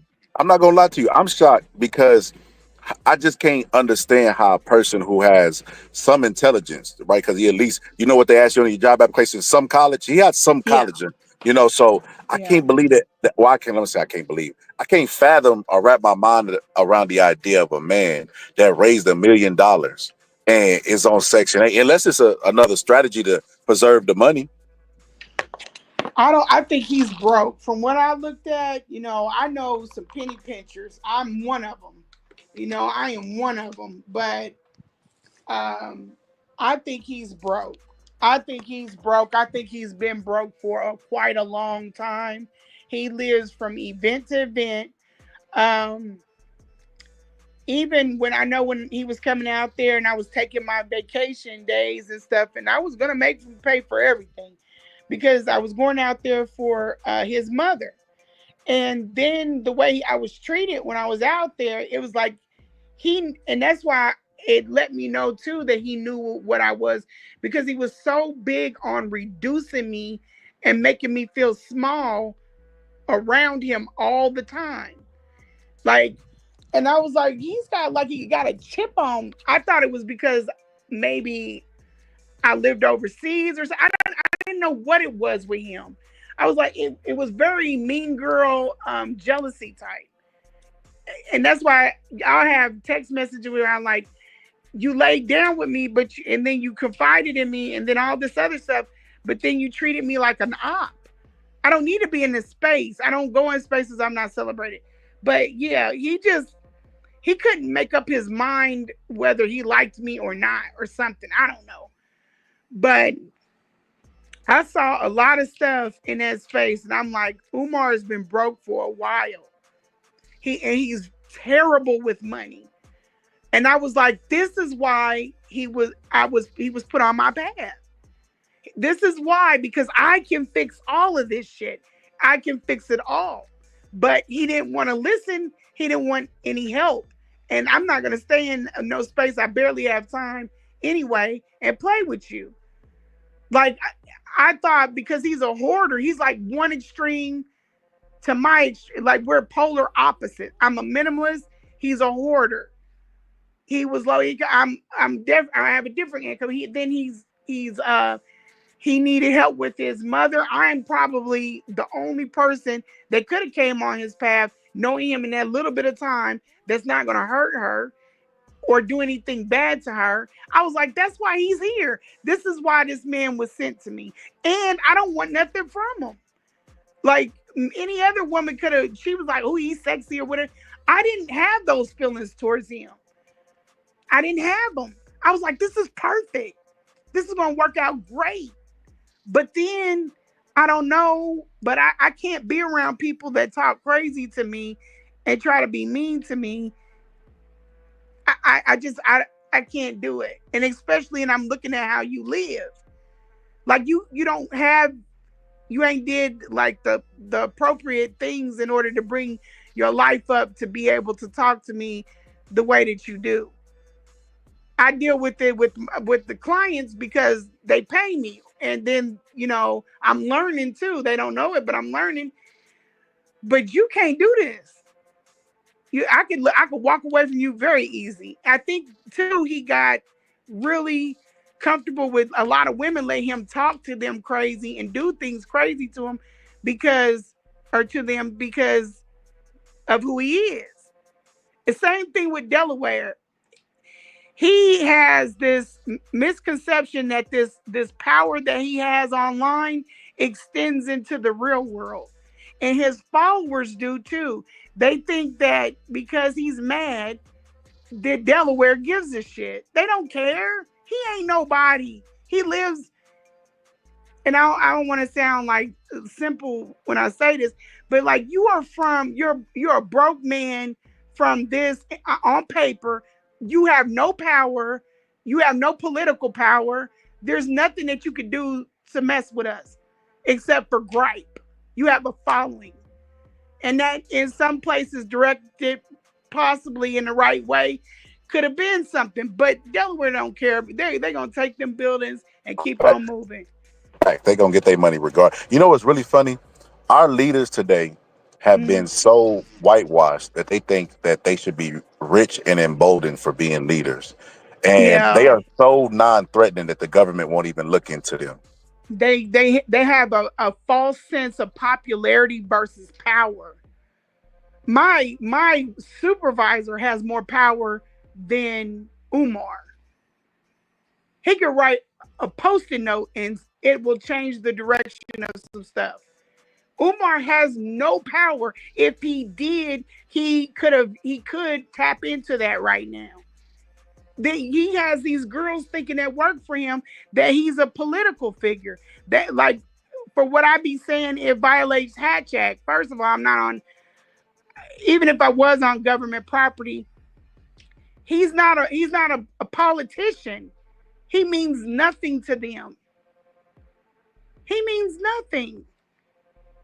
I don't know what's going on with our people where they don't, something's not happening. I don't know if it's related to education. I don't know if it's real world. I don't know what it is, but it's just something like they have some misconceptions about how the world works, how things are. And it's like they don't want to come out of this delusion. But he's going to get some people messed up. And then he doesn't make smart moves. And I told them on that one show, I said, he literally threatened me. It doesn't even matter if I worked at the post office. You can't tell people that you're going to have people ride down on you. And I'm a federal employee. Because if I want to press that, it's going to get pressed. You're going to be in trouble. I can't even be on social media talking about, I always get my packages late. Next time I see my postman, I'm going to punch him in the face. I can't say that. Because if somebody hears it and reports it to Inspector General, I'm going to have some problems if they really feel like it's a threat.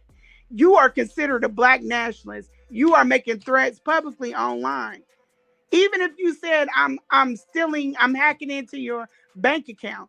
People put two and two together. They're like, he's been audited before. She works for the IRS. Oh my God, it's a setup. We got to call somebody.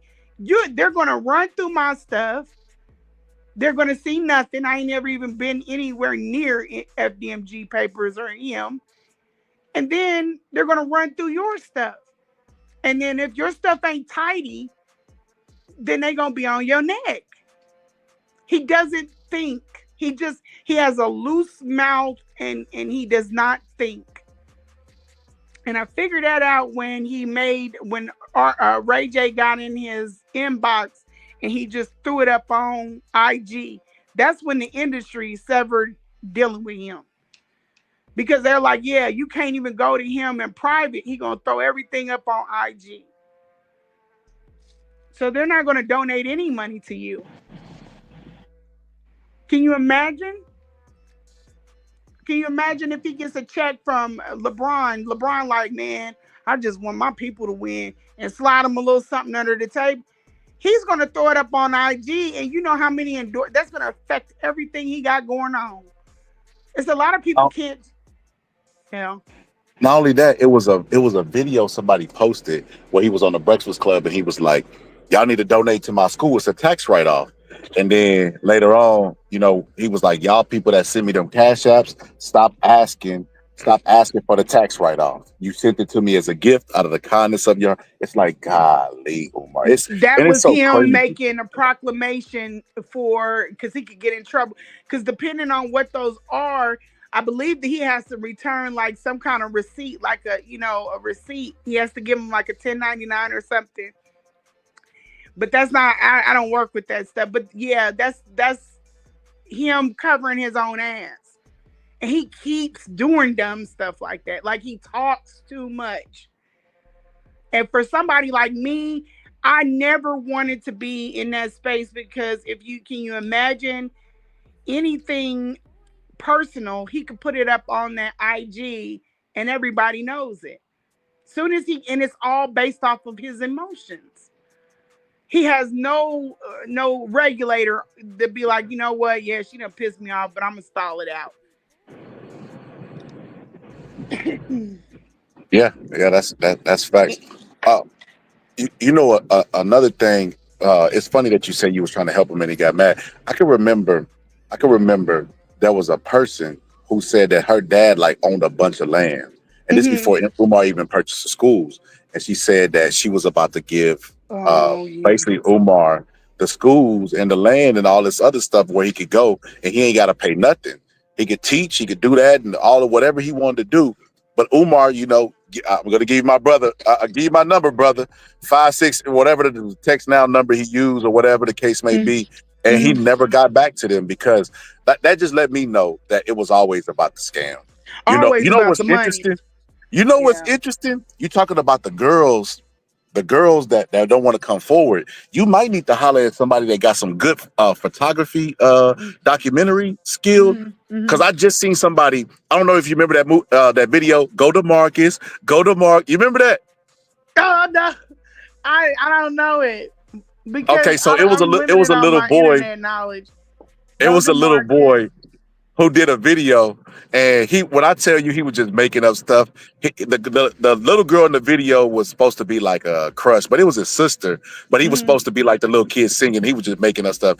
When I see you, girl, say like he just go, and then he started walking away. Go to Marcus, go to Mark, and he started dancing and stuff. It was a dude who went and got some good filming crew.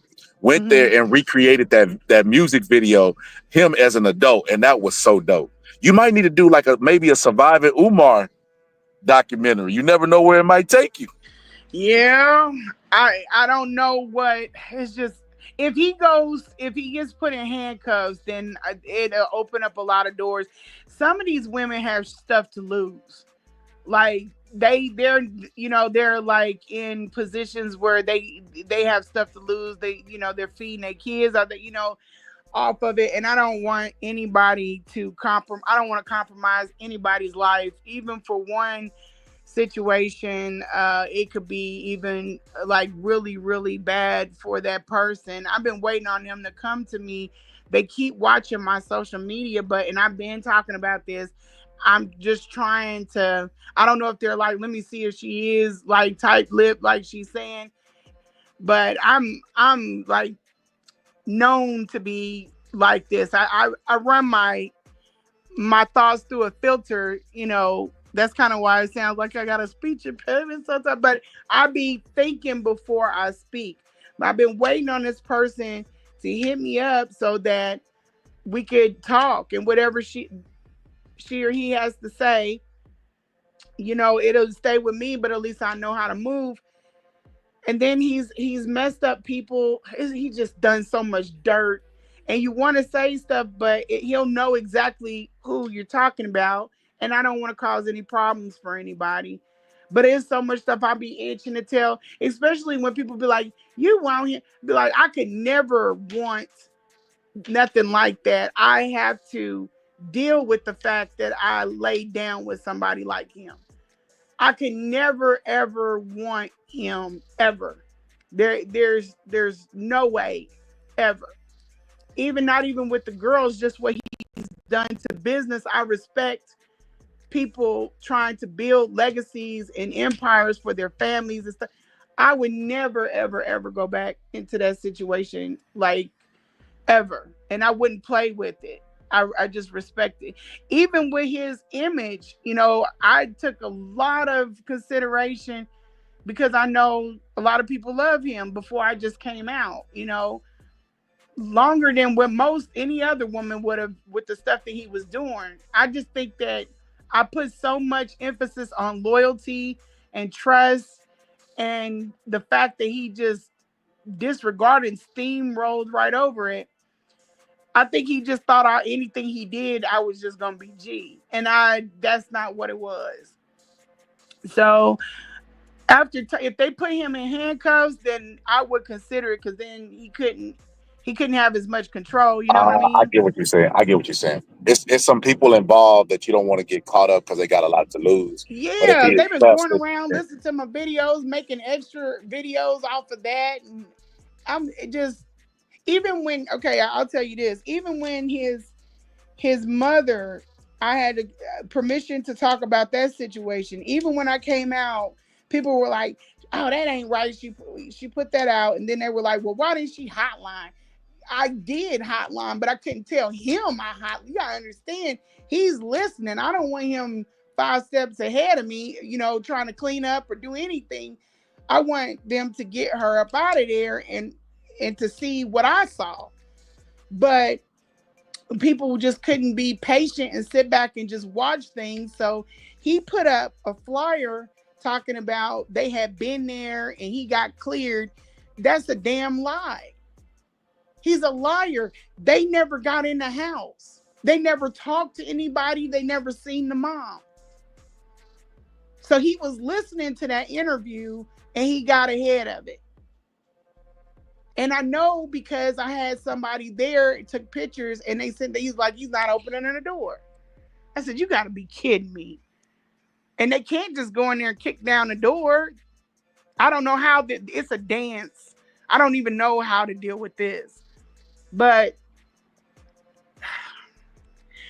I'm telling you, this man's diabolical. It I'm sounds like the laughing rabbit because hole. it's like, The rabbit hole don't end. But I will say this: I think, just for the sake of black people, not that Umar is the worst thing that ever happened to us, because we got the drug war and other stuff like that. You yeah. know, government assassinating people and stuff like that. But he is not a good for the black community, I feel like. And you try to give him the No. benefit of the doubt just because you know that we have stuff against us and we face criticism from our own. But at some Yeah. point, you got to throw your hands up and call it for what it is, man, and give I up on the dude. I don't know how people sit with, and only thing that keeps me is that maybe they don't know all aspects of it. And a lot of people are in the dark about certain things because you got to understand, when he went public on me, people like, yeah, okay, just where is she at? Because they wanted to get to me to tell me stuff. And then I've been trying to it's kind of like he told his enemies where I was. He's got people that he's been doing wrong for a long time. And then you got to speak in confidence. You can't force anybody to come out with this stuff, because I can't protect them. I can't protect them from people playing on their phone or getting them in their, calling their businesses and trying to cause problems, get the lights cut off, and they're weird. His supporters are weird. Like, I thought the Beehive was they're not effective. They're just weird. You They're got just to weird. be weird to make somebody a celebrity with no talent. His only talent is scamming. Yeah, like, why y'all didn't look into him before? I will never. And it's embarrassing because, just like I was telling y'all about the investor, they know what he is. Oh yeah, They a know what professional, he is. a psychologist know what he is. Anybody Yeah. that's a professional know exactly what Umar is. Yeah. But have you noticed he ain't never attacked no white nationalists? He's never went after any of our enemies. He don't shake no fear and no walls or nothing. He is just only isolated. That's what I was trying to explain to people, like, oh, you came out and told all this. This stuff does not leave this spot. He's not That's doing facts. anything. He's That is not. fact. You know what Yeah, I thought he's was not a. interesting when Umar debated on Roland Martin, and I ain't gonna lie, that's when I was still on Umar. Like, yeah, man, Umar, you doing a good job. He Yeah, debated on Roland Martin. He called that dude a coon. That dude was cooning, right? But right. I've never seen Umar debate a non-black person. And you will Go never debate see him. Ben Shapiro, who's always Yep. spitting white propaganda. Yep.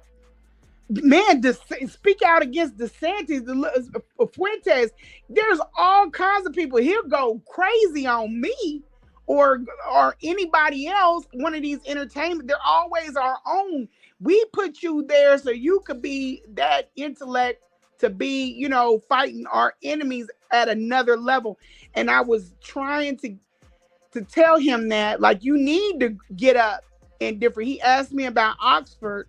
Did he ask me about Oxford? Oh no, he got it. He told it, and I texted him, and I said, "Oh, you need to have all your ducks in a row, because that's them putting you up on a pedestal. They gonna turn you around, kind of like you in a petri dish. They gonna turn you around and look at you and make sure you were and see if you a threat or not. They do that to our own. That's why Piers Morgan wanted him on that show." Because they're going to put you through to see if you can be tested and if you check out. Trust me, they already know about he on Section 8 and all that. They know But you know what? that.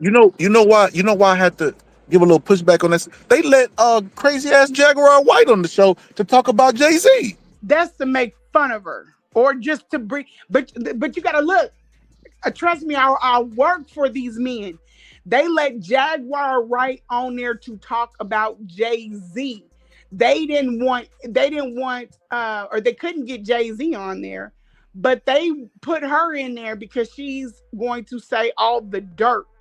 You see what I'm saying? She's going to paint him in a bad light in front of white people, and they enjoy that because that's a billionaire. Regardless of what we know him to be, she's going to go on there and she's going to do her dance for them.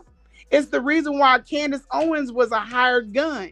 So now it ain't coming from us. You can't say it's a black white thing because we got your own talking. You see what I'm saying? That's how they do things. That's how they do things. And if they could have flipped Umar at some point, they would have. But they didn't see any value in him because he was talking that talk. I made a video on my TikTok watch. I said, wait until this debate is over and watch what happens. Watch what happens after this debate is over. They put him the two top threats, and that's Vusi Thimbakueyo, and that was Umar. Umar snubbed Vusi there, and then he went straight over and ran up and to shake Elon's dad's hand. But you didn't have no love for your own brother. Vusi, really? I didn't know this. Vusi is a beast. He's really good at what he's doing as far. They want him to be the next president of South Africa, but regardless of your personal opinions of him, he's wonderful when it comes to black or just entrepreneurship. Regardless, they put him up there so they could turn him around and see if he's authentic. Because Vusi is like Umar, but he's a concern. Like he has the look of one of them. So, but he's not radical in his talk. So they can put him places, and he can champion for certain things, and they don't worry about that. He's safe. He's very safe. But Umar is a different beast, and he doesn't check out. He doesn't check out. And before they sign off on you, they're going to put you under a spotlight. And then if you check out, they did it with Candace when she went on there talking about some stuff with she went after somebody, and it was like kind of in a forum, and then they took her and she went on up. That's when she started dating or messing with the guy that owns Parlor or whatever else, and she's in. But yeah, it's a game. It's a game that they play. They do it on a lot of different places. If you're intelligent, you're well spoken, and you can be flipped, they want you. You know what don't make sense to me? What's that? I'm from Texas. I ain't no Beehive person, but I do have a Texas bias towards Beyonce. I'm gonna just be all the way honest. I don't be listening to her music, but I want the best things to happen to her for her. You want her I to love that. win. I love she made the Hall of Fame with country, and he pissed white people. I love all that. Oh, they want, and you know how bad they don't like that, her and her husband, because it ain't nothing that they can get them on. Facts, and that goes to the Jaguar rights stuff. That's why they want a Jaguar. Yeah. That's what I don't understand about black people, right? They got 10,000 conspiracies with no proof about Jay-Z and Beyonce and what they trying to do to the black community.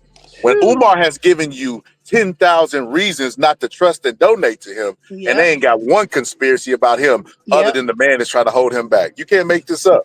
Nope. And he's doing everything that he's doing, and I trust me, if I felt like it was them, but everything that he's doing is self. He did it to self. He did it for his own reason. They didn't have nothing to do with it. And they are letting him go as far as he can go. Your people ain't yanked the rope and been like, hey, you tripping. They're gonna let him go as long as he can go until they can stand him. And then they're gonna pull that rope. And they're gonna be like, yep, you gotta go. We'll just have to take that L. They'll just have to say but they're letting him go as long as he is because of what he is. Now, if he was a rapper or something like that, they would have been swooped him up. He can't be good for the community if Umar was like Fred Hampton or Malcolm X or Martin Luther King. We know how it ended for them. If he was any kind of threat, yes. The reason why I know that Umar is not good for the community is because he still exists. Exactly. And with all the scandals out there, if white people wanted Umar Johnson, he would have been gone a long time ago. He's a clown to them. He's a clown to them. They're not worried about him. He's not a threat. These different ones, I forget what his name is. They would have been taking shot after shot after shot after him, like in their speeches and everything, trying to call him out. They don't even speak on him. They don't speak on it. I know how they work. I remember when Umar was being tail. They want to drag him out to the front. They don't even see him worth somebody to drag to the front and mutilate in front of us. Facts. I remember Umar going to court about him saying that he's a doctor.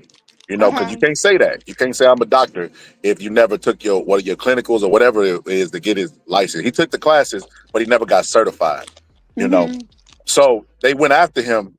And when I tell you, Umar was outside them courtrooms with them black people, and they was like, Umar, you're not gonna let the white people take it from you, are you? And he was like, brother, them white people can do whatever they want to do.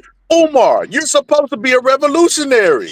Don't go to court with your head down when the white man is looking at you and tuck your tail. You know what? If I went in certain space, this is why I did call the videographer to cut me out of the video. Matter of fact, I didn't call him. I texted him. I can even post it. I told him, can you cut me and my son out of the Umar event?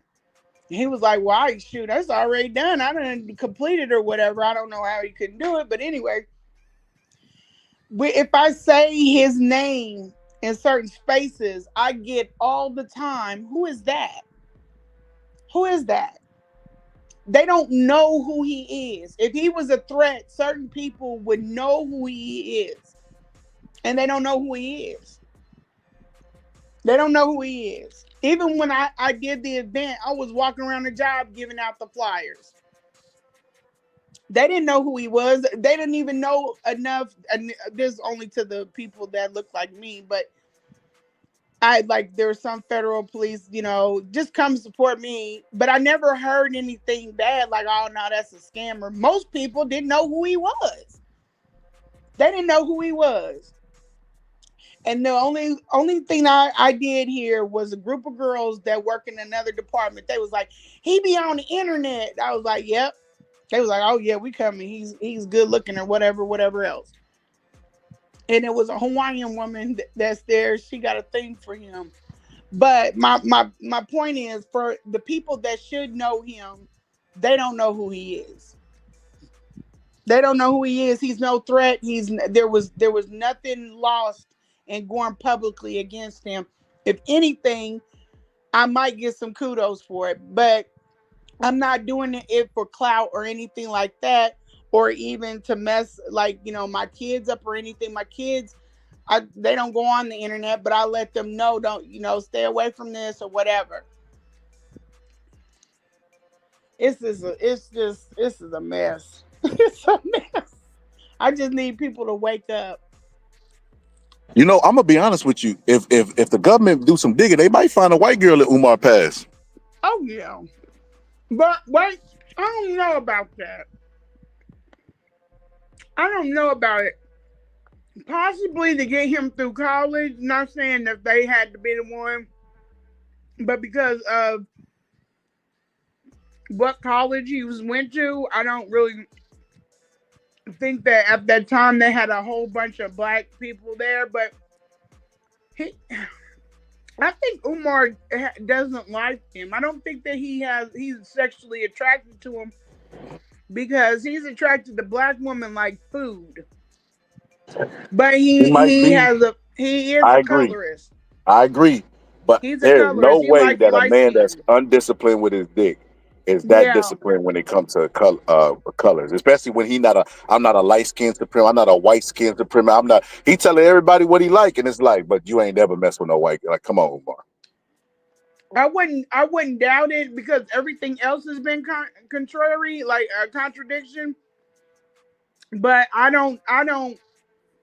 think that his thing is more of, it's kind of like a picky eater versus just that. I know that he doesn't like women. He doesn't like women. He doesn't like kids, and I know he doesn't like women. And I mean that as like, he sees women good for only one thing or two things. To bend them over, as he refers Yeah, he to, love him enough to fuck him, not like him enough to learn him. or even to marry him. People That think too. that That's man what. will get that Yes. man will never get married. Of course not. That's why he's always talking about it instead of doing it. Yeah, and I think that, honestly, to be quite honest, he understood that. For me, I think he's a lot like me in that respect.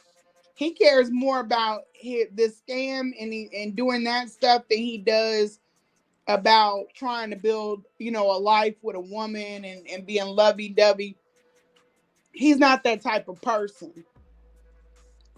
He doesn't see the value in it. And I think that he is a colorist, which is another thing. And that's another thing that kind of turned me off of him. I think that it started, his mother calls him Blackie. And I don't know if that's just something. I had a friend named Black, and he was real dark skinned, but it wasn't like, we weren't calling him that to be derogatory. That was just his name. But his mother calls him Blackie. I think that he's color struck where it comes to darker skinned women, because one of the women told me that he doesn't mess with the women on the continent. If you like women, why aren't you over there messing with the women?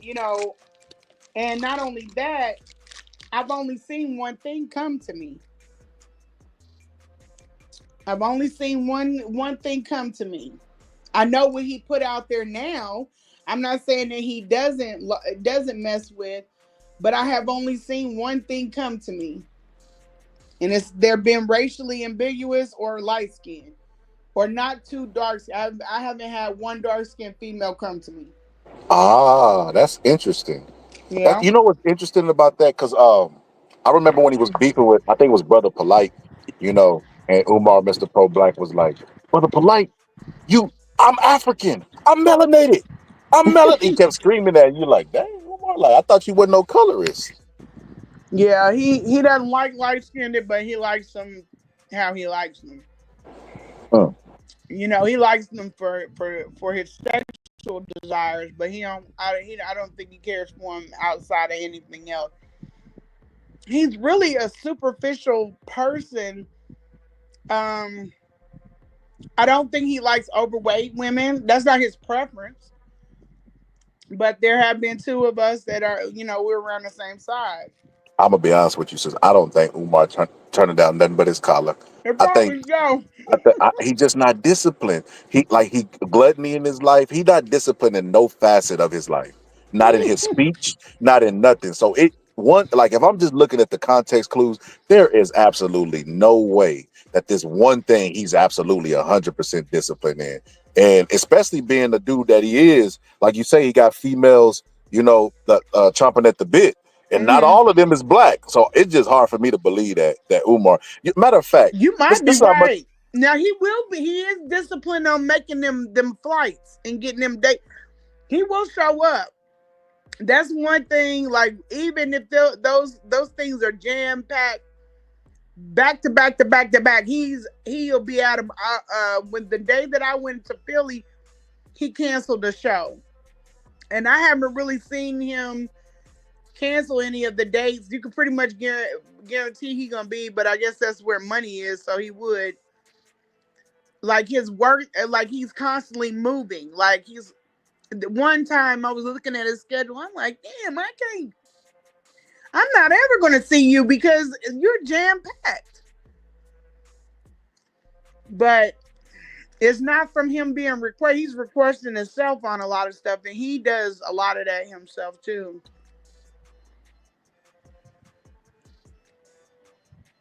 But the same way that people, I look at things, if you like women, you like women. If you are a darker skinned man and you will not date a darker skinned woman, I'm running from you. Because that is the same way like you won't date your own. Something about that just don't seem right to me. Your mother is dark skinned woman. What is your problem with dark skinned women?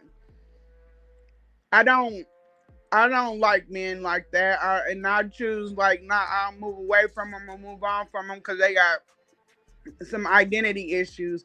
Kind of like Kodak Black. He was saying he didn't want to have a dark baby. He couldn't date no. I was like, oh yeah, you are weird. Oh yeah, them Southern men is definitely color struck. You know what's really Very crazy? much. You know who Drewski is? Yeah. So Umar went on Drewski's show, and obviously it's a satirical dating show where Drewski's being silly as hell, right? Yeah, He don't take yeah. himself serious, right? And it's so Yeah. funny that he went and got Umar on there. Umar is really sitting down trying to put people on the couch and give relationship advice on the show. And it's He's a just like, Umar, clown. you've been reduced to that. And then I don't know if you ever seen this video. Let me know if you ever seen this one. This one's hilarious. See, one of the reasons I don't date black women who have been with snow puppies. I do not date black women who allowed a non-African male to violate their solar system. Your yoniverse. Your yoniverse. Your yoniverse. If you let a Chinaman in your yoniverse, a Neanderthal in your yoniverse, East Indian in your yoniverse, I'm not going in there. Not only did you let him enter the yoniverse, some of you sisters allowed him to practice shooting in your yoniverse. Lord knows. His ancestors are all in your yoniverse. Your womb is polluted with European masters. I'm not going in there. I'm not going in there. I'm not going in there with a raincoat or without a raincoat. I'm not going in there with a raincoat or without. Brothers and sisters, the power went out, brothers and sisters. The power is temporarily out. It's not a big problem, my brothers and sisters. The power will be restored momentarily. But I wish I had some chicken noodle soup in the dark. I wish I had some chicken. There we go, brothers and sisters. The power is back. I love Africa. What is he talking about? When I seen that, when I tell you I died laughing, Yeah, I was boy. like, what is he talking about? He is a weirdo. Yeah, he's hilarious. He's hilarious sometimes. I've seen that one before. Like, what the hell are you? He just be talking because he don't talk to people. He talks to that device like it's a person. He better get Chat GTP because I mean he keep going out there like that. Like, and then it was a time where, and this is why I say I might think he done indulged with a white person. He always like overcompensate. You know what happened when a person overcompensate? But Yep. he was on a video call and it was some young girls, and I was like, why is Umar FaceTiming young girl? But that's his prerogative. Weird Uh-huh. don't equal guilty, right? But the camera, she was moving the camera around. He was like, sister, I'm getting that you're from South Africa. And she was like, yeah. And then he was like, who's that? And it was, of course, a white girl. And he was like, people just not used to seeing snow bunnies on my panel sister, or hijack my panel sister. And he made a big deal. It's just like, bro, why you just couldn't do your internet thing? Why did you have to bring that to the forefront? Then the snow Yeah. bunny crisis, the therapy that he's supposed to provide to people going through the snow bunny. It's just like, yeah, Umar, you didn't indulge. Yeah, and it panders to women too, because that's been a conversation, for a long time. Women were worried about white women taking black men. I will tell you this: out of all of the situations I've been in, Umar seems like the type that he would be with a white woman. He seems like the type. Like he's the type of man that would would um would do well, or no, I won't say do well, but he would want a white woman for whatever reason, just based off of his idea about what they would be for him. I don't know. But I don't think that was Bernadette like said, the. I'm sorry. Go you, ahead. you remember Bernadette said in Waiting to Exhale, a white woman only wouldn't tolerate your smart ass. Remember she said that? Yeah. That's Yeah. Umar. But I was gonna say, did you see Umar when he was on the plane? Oh, with the video camera. I mean, Yeah, videoing. videotaping the flight attendant. I'm like, man, he is so undisciplined. Yeah, he's a That ping danger. gonna get him in trouble one day. So imagine if he's uninhibited, like he's knowing he's able to just do whatever he wants to do, no boundaries. That's why I said he needs to be in jail. He needs to be in jail. I mean, and I think a lot of stuff might even be hidden from me because he felt comfortable enough to want a threesome with me, but we didn't do it. But he felt comfortable enough to ask for that. But for people that he thinks aren't really something, or he's not going to see him again or something else, I would like to get and find out that girl that ran up on him. What was that? Stonecrest, Georgia. She was the heavier set, dark skinned lady that came and wrecked the show. I would like to know what that was about because I think he was with her.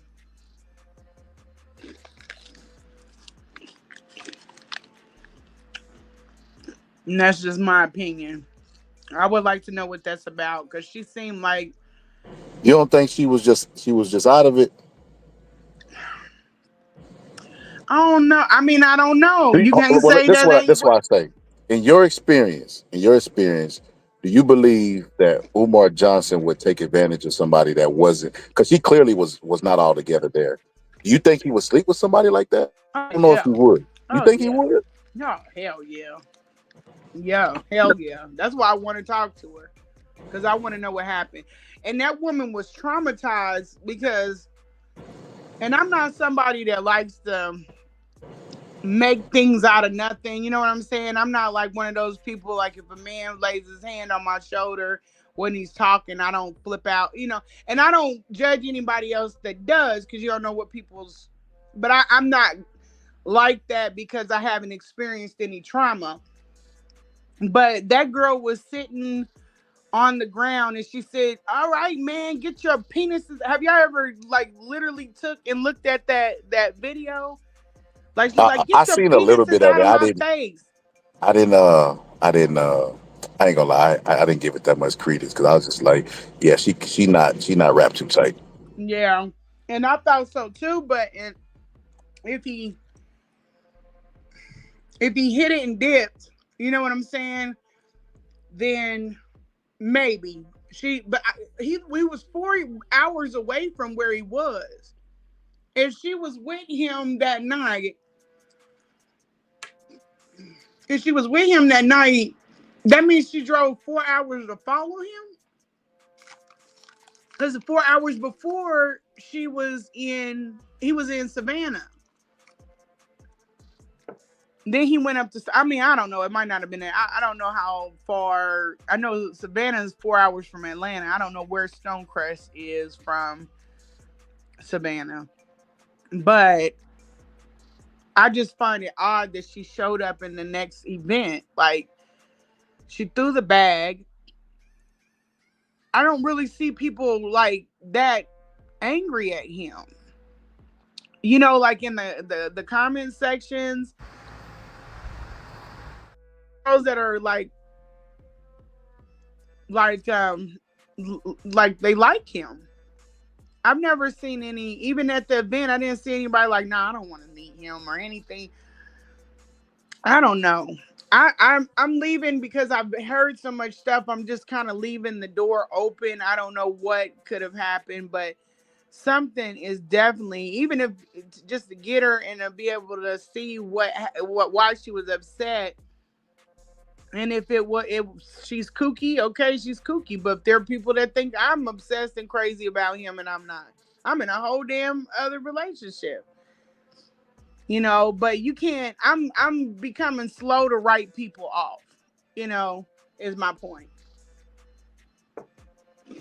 Facts. I was gonna show you this. So this is the video right here. So I don't know if you've seen this video. But like I said, I've been watching Okay. Umar. I got so many drops on Umar. That's so crazy. Like you said, a lot of people don't even know who he is in the boxing. They be like, "Who is that? He funny, but who is that?" But this is one of them.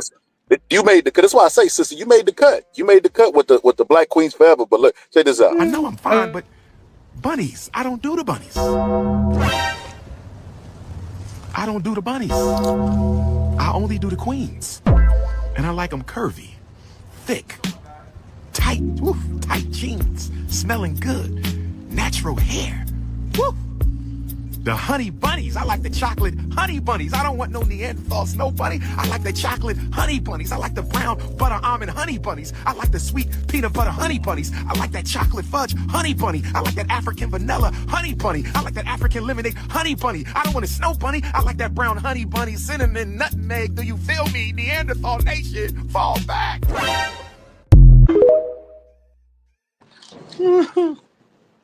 Well, I'll tell you that dude is off That's his his rocker. thirst traps. That's when he Yeah, ain't that's the had bait. none in a That's the minute. bait. That's the black women. You're the queen of the grand rising queen of the universe and solar system and all that bullshit that everybody be on when they just really want He's them. trying to get them worked up so they can start texting the phone and flirting with him. That's what he does. That's crazy. That's crazy. I know him because it have been times when I was like, now I know I drained you. And he be on there doing it, or maybe not. I don't know if you can see the video on the screen, but that's whenever he was on the plane illegally recording that girl. He trying to show me and her bottom because he doesn't respect women. He That don't is know if that crazy girl's work. married. He just shouldn't be doing it at all. The only way he absolutely. got But permission to do that is if that's his chick. I'm saying, like, can you imagine somebody has your wife up there like that? Yeah, I get what You know you're what I saying. That's mean? crazy. Yeah. But yeah, anybody, absolutely. Lennon says he's got something where he's had kids on there. It's creepy. That dude is really creepy. He out of there. I got one last video to show, and then we're gonna get out of here. Listen, I'm gonna tell you what. And I ain't blowing smoke up your ass. I done did boxing interviews. This is probably one of the best interviews I done ever did. I don't do a You lot, say that to but everybody. no, hey, ask the chat. No, listen. You mean it? I be doing interviews with them, and then they come on. They might do like an hour, and they're like, "All right, man, I'm gonna get up out of here." You didn't gain, so you good because you got active listening and you give me feedback, and then I give you stories and you listen and you react. It's a good organic conversation. That's why everybody been putting in the chat. Great interview, great interview, great I interview. forgot all about the chat. Yeah, the chat. Hello, everyone. They probably like, she on here smacking. I'm sorry. But what they expect? We done been on here for 4 hours. It hasn't feel like it hasn't. See, but this is how Lennon stuff. It feels like it's going. It hasn't felt like that long to me at all. But it's very interesting. It's not an obsession. It's kind of like crime TV. Know exactly you know what I mean? It's people will try to play the moral route to make it seem like they everything but human beings are gonna be human beings. If you're going down the highway and there's a bad wreck, no matter how severe the wreck is, You're you're gonna gonna watch. live. Yep. Simple as that. That's exactly how I feel. And with Umar, they worried about people obsession with Umar. What is Umar a goal for the black community that he's obsessed with? That's what they should be focused on. These babies that he talk about saving and all that. Like you say, they missed the important shit for the sensationalized stuff. I just like I'm into, maybe I should have went into psychology. I've always wondered why people do the things that they do. I've always been like that, or trying to figure out. It ain't too late. It ain't too late, sister. You can still do it. Oh no, I can't go into stuff like that because somebody tell me a bad story. You know how I've been dealing with these women's stories. I literally had to put up a post and stop them because I just can't take it. My heart can't. I worked for the state. I used to work for the state.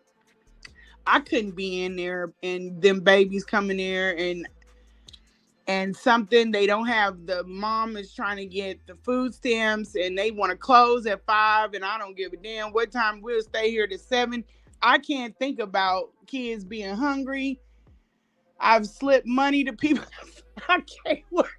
I just had, you see how I am about his mom? People like, that's not your mom. I know, but I can't. I be calling, checking on people. I get along with all my ex's moms.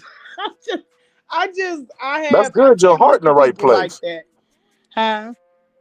I said that's good. Your heart's in the right place. Yeah, but it can also it has its downsides to it too. Like I was gonna take his daughter on, but I just can't. I don't know. I can't take on anything else like that anymore. I just put all of that energy into the project, like building something that's going to benefit us as a people.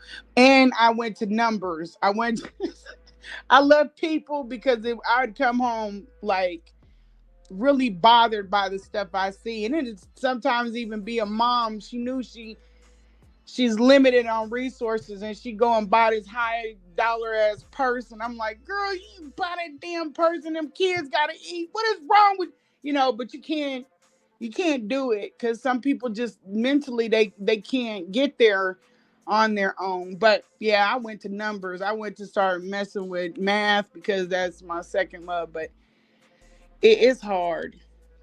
It's really hard. But yeah, Umar, he spikes your interest, and when I have a piece of it because I have the personality, so now I can go back through and I see what he is. I can go back through and evaluate things. And he's very dangerous to us. Like even more so because he's with the younger generation now. They're the like paying attention to him and Charleston. Facts. Facts. Take them notes, sister. Take them notes. You might need to use that to bring awareness to your programs, get funded, because people will give you money, unlimited money to just do. If you got that shock value, Charleston White, we get like $5,000-$6,000 to go on YouTube for 30 minutes, and you be like, dang, that's a lot of money just for a YouTube appearance. And that was early, way back in it. So I know he's charging way more than that now. Shout out to Ryan. He said, Scholar, get some sleep. And he sent me some cash because I've been grinding all day. pumping it out. That's why I was a little bit late for the interview. But like I said, this is one of the best. You see what they put in the chat? They was like, "Yeah, this was a good one. I'm telling you that, like, you got a good personality." And what I'm gonna do is I'm gonna drop your Cash App. I got it at the top of the screen. I'm gonna Yeah, put it I'm on my gonna buy a community tab. power washer. That's what y'all. My son, my 6-year-old, is he? I'm gonna just tell y'all this real quick. He wants to work, but everybody else got businesses. He's like, I want a business. I want a business. So I saw this online. We're gonna do a power wash.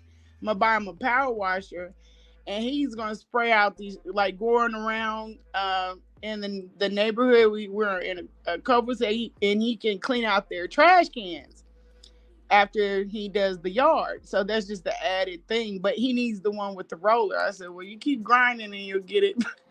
But I might buy it for him now. That's why I gave you the Cash App thing. I just thought that was a good idea for him. Because when school starts, he ain't going to be able to work no more. Like, doing that, he ain't going to be able to do that stuff. You got to hit them books. So I'm gonna drop the link, and my homegirl Vacay and Mel, they got channels as well. I'm gonna give them your Insta so they can hit you up and y'all can work something out. And I'm gonna keep sharing you, keep supporting you. I appreciate the time. I wanted to show you this last video. This what made me think Umar done indulged in whiteness. Check this out. Okay. Hello, Dr. Umar Johnson. How you doing there, beautiful? Where you at in the world? I go to school in Boston, so I'm in Boston. Okay, Yes. I pick up some Ethiopian and Eritrean energy. Am I right? Yes, you are. She's from Ethiopia. Okay, okay. And look, I feel my Nigerian friend and my Haitian friend, and I okay, we got the Haitian sister. We got now. Who's that? Who's that? Chelsea Bora. Okay. Donald Trump removing. Is that a Neanderthal? Is that a Neanderthal? The diversity and inclusion. Yeah, in admissions, I think it's stupid. I think that students, historically, Black students especially, are going to be put down from the beginning. And even if you account for economic factors, such as like being low income or stuff like that, like We have a cave-dwelling organism who's trying to lower our can't frequency. be accounted You can't for do it, by Kelly. admission factors. So I think that race should always be a factor in admissions because colleges need to be putting up those students. Appreciate that. I appreciate that, young lady. Thank I you. appreciate that. Okay. I need somebody to play my Undertaker music real quick. Can you come to Boston? Yeah, come to Boston College. Say that again. No, sorry. It was about the people in the chat. No, they were just surprised to see a snow bunny on Dr. Umar's live. Nobody is never. No, she's not a snow bunny. She's part of the LGBTQ. Yeah, so she doesn't dabble in the snow bunny activities. She's not a snow bunny. I beg your pardon. I don't think Wait, can I leave now? Okay, I'm about to leave. Okay. Okay, my queens, brothers and sisters, can somebody play my Undertaker music? We had a snow bunny invade the live, and my African sisters brought the bunny on the live. But much respect to the young lady. She spoke very well. Much respect to her. We don't practice. Yeah, he's so sassy. Why are you sitting up there talking to them young girls like that? That's just strange. You see how he squinted and did his eyes? Squinted, licking his lips. He look a little bothered. Yeah, he's just sassy. He's like the mean girl. Like, and even how he's been running this, he's like a mean girl. Like, you could have just kept on. Dude is strange. That's a very strange man. He is. So I'm gonna go ahead and end it. We made it to the almost the top of the fourth hour. Like I said, amazing interview. We're gonna be in touch, and I'm gonna share and support in any way I can. Cause unlike Umar, I actually went and married a black queen, and trying to break these generational curses. I don't like how the black community is treating you or Umar Johnson. So I'm definitely gonna support. Thank you. I appreciate that. Thanks. Okay, thank you for pulling up. All right, talk to you later. All right, everybody, thank y'all for pulling up. Appreciate the Cash App, brother. And the message, Ryan, get some sleep. Appreciate you, brother. Ray J, go ahead and serenade and take us home. Great interview.